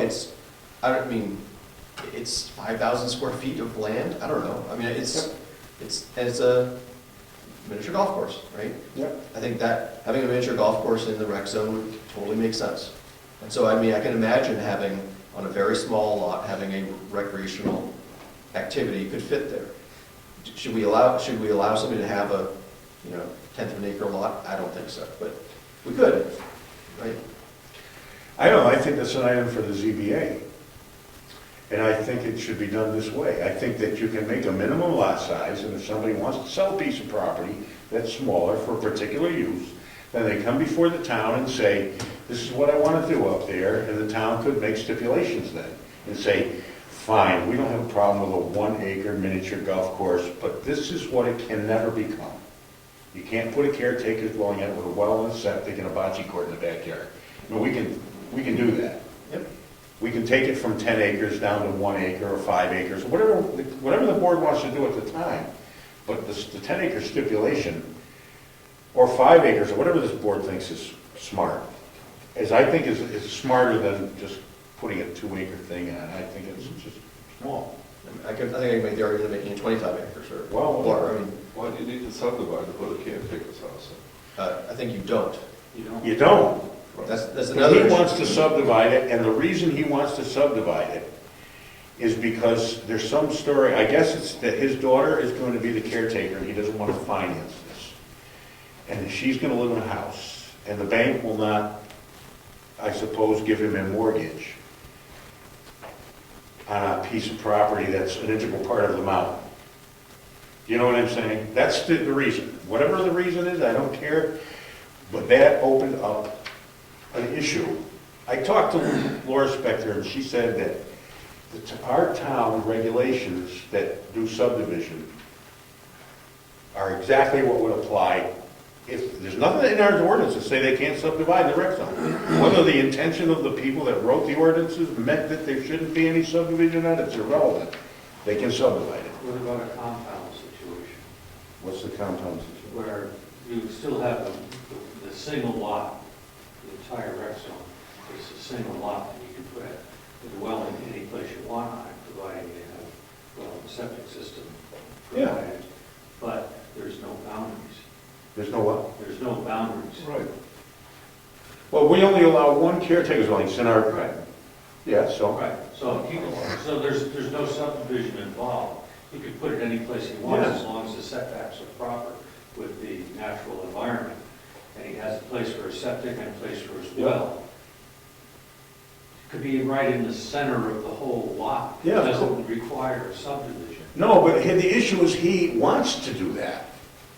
It's the bank. For bank, And the bank is gonna, this is, well, if he wants to do it, Yeah, I know. now we got 2 lots up there, whether one's maybe 600 acres, one's maybe 5, I don't know, any idea, I don't care.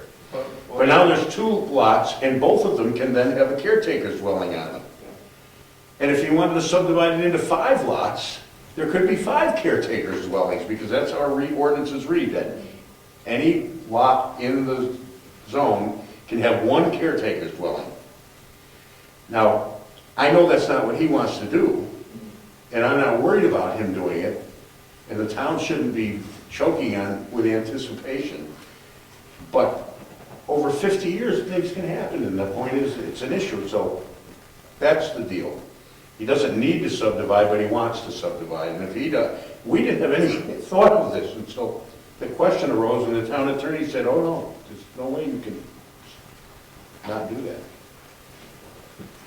Don't- So right now, if he wants to subdivide, we have to do it under the 2-acre Correct. provision. That's exactly right. And she was adamant about that, Laura said, there's nothing else. Whether you give him the subdivision or you make it like pulling teeth, that's another story. But those are the guidelines you have to follow. But that's short term. What do you mean? In March, we can change it. Yeah, Yeah. yeah, that's, Going forward. So I think we have to address 2 things. How do we handle the short-term problem if it ever arises? He hasn't been back. He hasn't written, he's in no communication with his board, correct? no, I understand that. Yeah, so, until he comes, we don't have to worry about the short term. Right, I think what we have to plan to look at is the long term. that's what I'm saying. And we should be working right now to change the zoning I've been saying it. in that particular area. To start with, I don't think it's properly described. We've got this Appendix A in our zoning, which gives all kinds of metes and bounds, tapes and compass readings. That's stupid that we even have that in our zoning. It should be, the recreation area is described as map such and such, lot such and such, period. Okay, Now, what happened, and that's why I asked the question here early this evening, what happened with the lot line adjustment that he supposedly gave and we approved, or the board approved, to Nason? Did we change the maps? Is that seen on these maps? What was the assessors, what did she get back? Did she get back a deed that shows a lot line adjustment? We don't know this. I mean, there's a series of questions that we should be asking in the long term. All right, But to your point, does it really matter whether or not that lot line adjustment has occurred or has not occurred yet? Well, I think we have to know what we're working with if we want to do something with this whole parcel and do something to describe how it will be subdivided in the future. I'd like to see 50-acre lots, for instance. Right, but in terms of lot line adjustment, that could happen at any time. He could do a lot line adjustment with any one of the abutters to give them some of the rec zone. Well, not if we change it in the zoning. In the future, we can say that lot line adjustments to this parcel will not be allowed. Yes. We could, I mean, I don't know if that's legal or not, but yes, we could. Yes. But unless we do something like that, I think we have Right, to. well, that's why I'm thinking long-term. I'm not talking about the present or the possible present subdivision. Yeah, we currently have 2 rec zones in town, Mason and Bordeaux. Well, I don't even know. Is part of that land in current use and part not? aren't we supposed to get a current use update every so often from all the landholders in the town? They're supposed to No. get a new current use map every so often? Well, you get a current use list from the assessor. Yeah, but I remember having to submit every so often. I've been That was asking an for years. inventory list. Well, You've it's, been here too long. well, it was just, it was a map, and you have different, what Well, was we it? have that.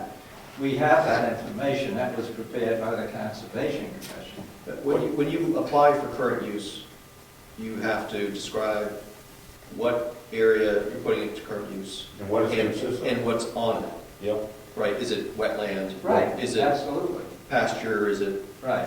pine forest, right? So they can assess it appropriately. I was told to update that every 2 years. Yeah, I've been bothered to update that a couple times since I've been in town. Well, that comes from the assessing. That's correct. My point is, we could find that out. We should have, the mountains should have some Yeah, kind well, of there's a update. lot of questions that I think need to be answered. Well, let's write them down, and somebody has to go on a search and destroy mission. That's a bad word, search and find mission. So I think that if there are other changes to the zoning that we might want to consider, somebody's got to propose something, some change, and that we can consider. So, I You know, think what- since you're talking about the master plan, I think we have to consider how that parcel is treated in the master plan. absolutely, yeah.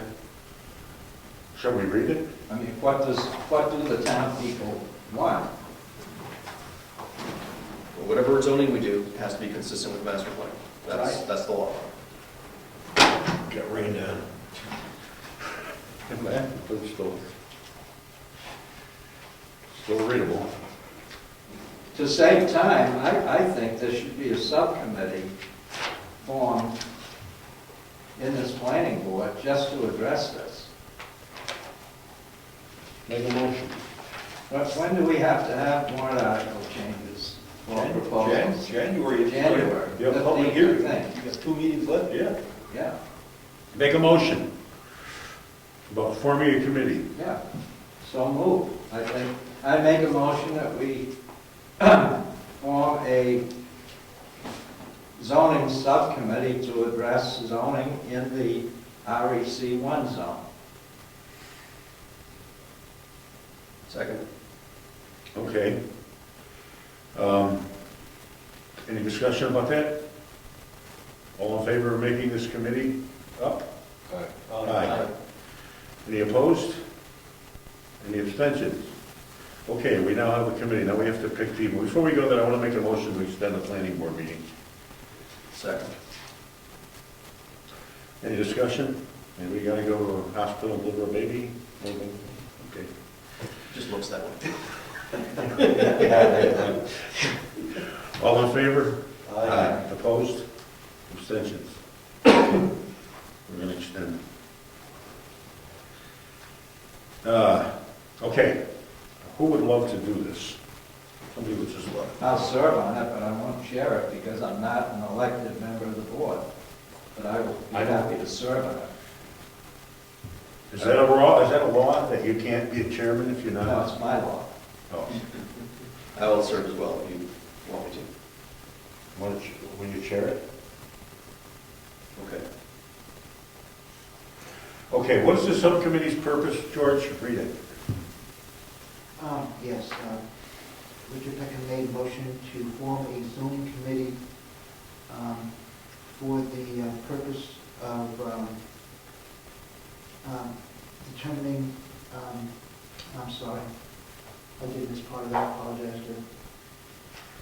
Well, let's get it. Proposed zoning changes. Yes, in the Rec 1 zone. Okay. This work, we're gonna, I'll serve on it too. Would you chair it? Don't matter. I don't want to be chairman. Yep, that's fine. Good. All right. So you set up when we're gonna come here and meet. Okay, do the three of us? If anybody else wants in, they're welcome in. Well, I'll be videotaping, so I'll be here if you want. All right. Let's put that on the time. Anybody from the public that wants to get in can come in. Well, you'd have to notice the subcommittee meeting, so Yeah. it's a public meeting anyway. Yep. Another job for George. So could the four of us just meet for 1 minute after this meeting to try to arrange a time? I suppose we could do that. We probably couldn't do much more than that without a public notice. I just want to arrange a time for a person. Yeah, we can do that. That's legal. We're not doing anything shady, sure. Meeting minutes. Yep. Now, I think we can take our own minutes Yeah. at these meetings. Yeah, I think that we'll just deal with it. Got a videotape to help too. We could edit the minutes. Yeah. I'm not gonna get into the master plan at this moment. Okay, so we're gonna just determine where we're gonna go and when we're gonna do that for changes to the rec zone. That pretty much ends the discussion at this point tonight. No reason to carry this any further till the committee meets and to come up with some stuff and then bring it back to the board. Well, I think the planning ointment will be if he comes in and says, I want to carve a 2-acre lot out of that. Then we have to determine what we're going to do. You know, he may do that, and he's within his rights to do that, and you know, that would be what would happen. I think our purpose is so that, I believe Bob Bordeaux's intentions are very honorable and good for Brookfield. I don't think he's in it for the quick buck type of thing. And it's the long range that Bob could sell that in 5 years. Who knows? Fortunes change. And who knows what anybody else would want to do up there. And that's our purpose. I think we'll eclipse that. If we get into this next March meeting, we'll fix the long-term problem. There may wind up being a 2-acre lot up there that we can't do too much about, and I don't know that it would matter too much to us, other than the complications of if somebody else bought it down the road, can they live in it as a residential lot? I mean, that's another can of worms. I don't know what we could do or should do about that, if there's anything at all. But the long-term thing we need to go figure out, you know? Anyway. Okay. Let's see. Granite State future event meeting discussion. There is an SRPC meeting on Friday, so Where? down in Rochester. So I can either speak to Cynthia Copeland directly, or we can formulate a letter asking to have a representative come up and do a presentation. Were we talking about a Saturday morning coffee or something like that? We were talking about some type of format like that. I thought so. Make it less adversarial, planning board type of thing. Where it would be to the people of the town make it soon if you're gonna use next door. Now, Cynthia Copeland did state that they're very well into completing the regional master plan, which I believe is due in March of next year. So the only reservations I sensed from her was that they're so far into the grant right now that she didn't really understand why we would have any questions. So I think it could also be a meeting where a better bridge is made, basically, where they could come, we could, meet them, they could talk about a little bit what they do, and also talk about the Granite State future and regional planning. And I think that would be a better avenue. Well, you're going to ask her, you're going to see her Friday, you're going to ask her for a potential date? Well, first I have to ask her if they'll do it. Well, okay, but if they agree to that, then a potential date, Okay. if we do a coffee or something, or Saturday, would be a good thing. I don't know if they work Saturday. I'll have to ask. Well, if it's going to be next door, now that the times have changed, evenings are tough, it's dark, nobody wants to be out at 7 o'clock at night on Sunday. They do outreach to county fairs and everything, and they do it on Saturdays, so I Good. don't see why that would be a problem. Well, like I said, even The heat's coming out of there soon. You heard of that, right? So you haven't got any way to do it yet, but we'll find out tomorrow night. I'm pulling it out when the floor joists stuff. pardon me? When the floor joists go in, the heat comes out. Yeah. Now, how many people can fit in this room? Do you think? 49. Do you think the whole entire town would come out? That's what the fire department will allow, 49 people. Not that the concrete's gonna catch on fire and burn us from our feet up. 52 people came in here, I doubt very much anything serious would happen. You'll have the planning board, the board of selectmen. And probably some people. There'll be a lot. I don't think so. Well, see what you can do. If we have to, we can do it here. Do you think we should have some type of a formal letter, or do you just want to, go by the conversation between me and Cynthia Copeland? Why don't you ask her? I mean, if you could establish the rapport, that's great. Well, we did this already, because we sent a letter out and we received an answer that basically stated that they would be glad to come if it was for the citizens of Brookfield. And that's what the answer was. So perhaps this is more not through the planning board. I got that impression that it's not that she wanted to not have the planning board there, but she wanted it to be more encompassing of the citizens. Well, I tell her it was at a town coffee, and that they have to arrange this, set it up, explain that to her, that, I don't know whether a letter's gonna help, but I would say that, in order to publicize it, et cetera, so you can get people to come to this, you want a commitment from her, Say it any way that makes it feel good to her, but that's what we need, a commitment, if we are gonna go through that, My suggestion would be that a letter from the selectmen, since that would be something more from the town, not from necessarily just the planning board. It would be. You guys get a letter? Draft the letter. Let us see what you want the letter to say. Draft it. And bring it tomorrow night. If we like it, we'll sign it and get it out. Dear Comeau. Yeah. Okay. Good. Excuse me. All right. CIP.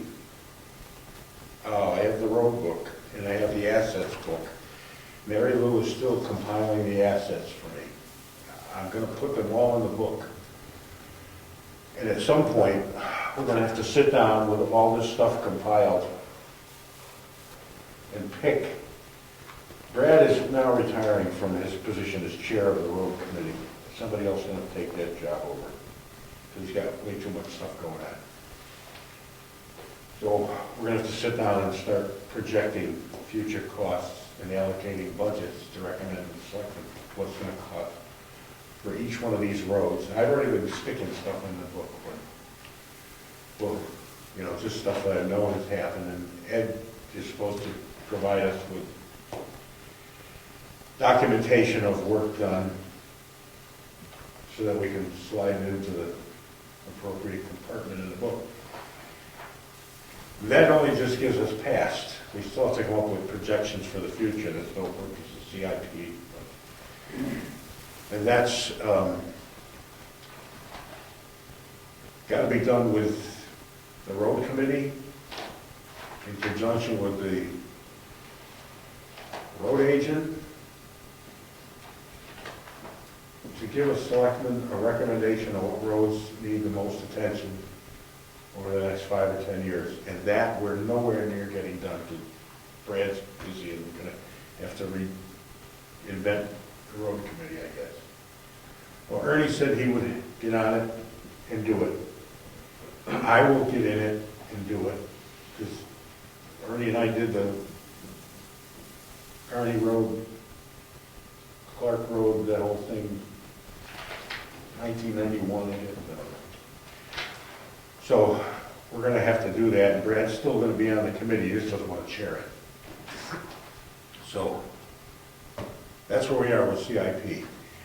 And I'm still waiting for the cemetery trustee, and they said they were giving me a list of stuff. It's not too extensive. Basically, it's all the assets in the town. I'll bring the book. I didn't bring it tonight, I'm sorry, I forgot. I was on a mission.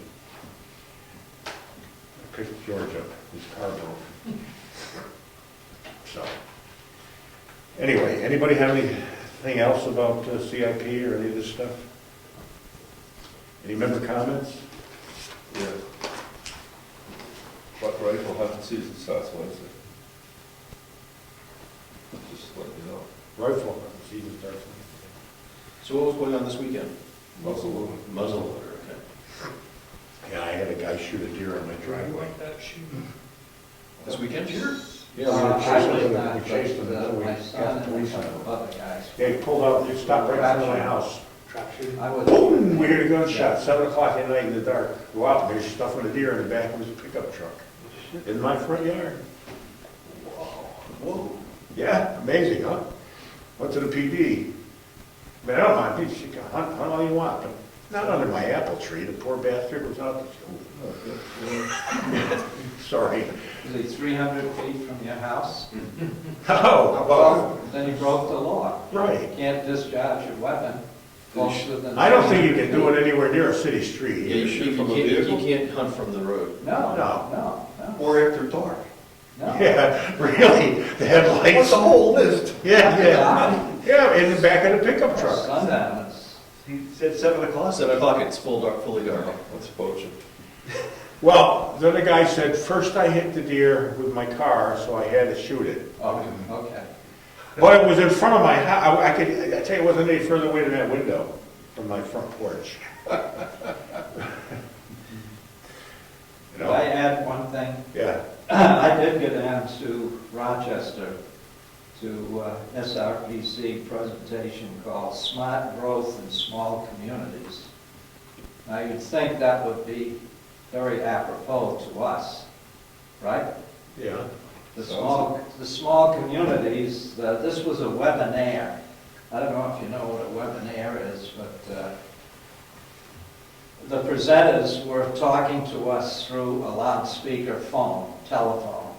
And the rest of the presentation, that was commenting on a, what do you call it? Well, it was a computer presentation. It's online. It was an Online, right. And the presenters were all professional planners from the American Institute of Certified Planners. Which all the staff members of SRPC, most of them are. Of what? Most of the staff members that run the SRPC. Oh, are- SRPC, Yes. yeah. are those two. And a lot of them are ex-federal government employees. The small towns that they were using as examples were Fort Collins, Colorado, Burlington, Vermont, Keene, New Hampshire, and Podunk, whatever, Wyoming. And challenges for these quote-unquote rural areas were changes in demographics, health issues, housing, increased demands, rental share of low-income housing, and energy costs for houses and cars. Keywords that kept cropping up were sustainability, principles, smart growth principles, natural environment, climate change, housing attainability, economics, and health. I mean, it had nothing to do with a town this size. Well, I mean, They're going full bore. yeah, interesting. Well, it was a waste of time as far as I was concerned, personally. I think those things probably usually are. Well, this webinar, you get so many credits for attending it towards some sort of a certificate as a professional planner. So you're working on a new career? Is that your aspiration? I couldn't write the resume for that. Okay, well, thank you for reporting on that. Any other good stuff? Well, the SRPC people were not there. They came and set up the thing and then they left. So there was 3 of us in the room. That was it. So the whole idea of a webinar is you can sit in your own house, on your own computer, and watch it, not have to go anywhere. You shouldn't have had to drive for half an hour each way to go sit in a room. and Well, listen I to think speaker. the other thing is if they're giving credit for some occupational or career avenue of pursuit, nobody could take notes decently because it went so rapidly, number one. And are you supposed to pass an exam or something? It's or just all honor, qualification? it's just an honor test, that's all. Just be there. Yeah, well, Like lecture time. Well, wonderful. It's like sitting in 15 hours Okay. for an electrical every 3 years. any other member comments? Meeting adjourned.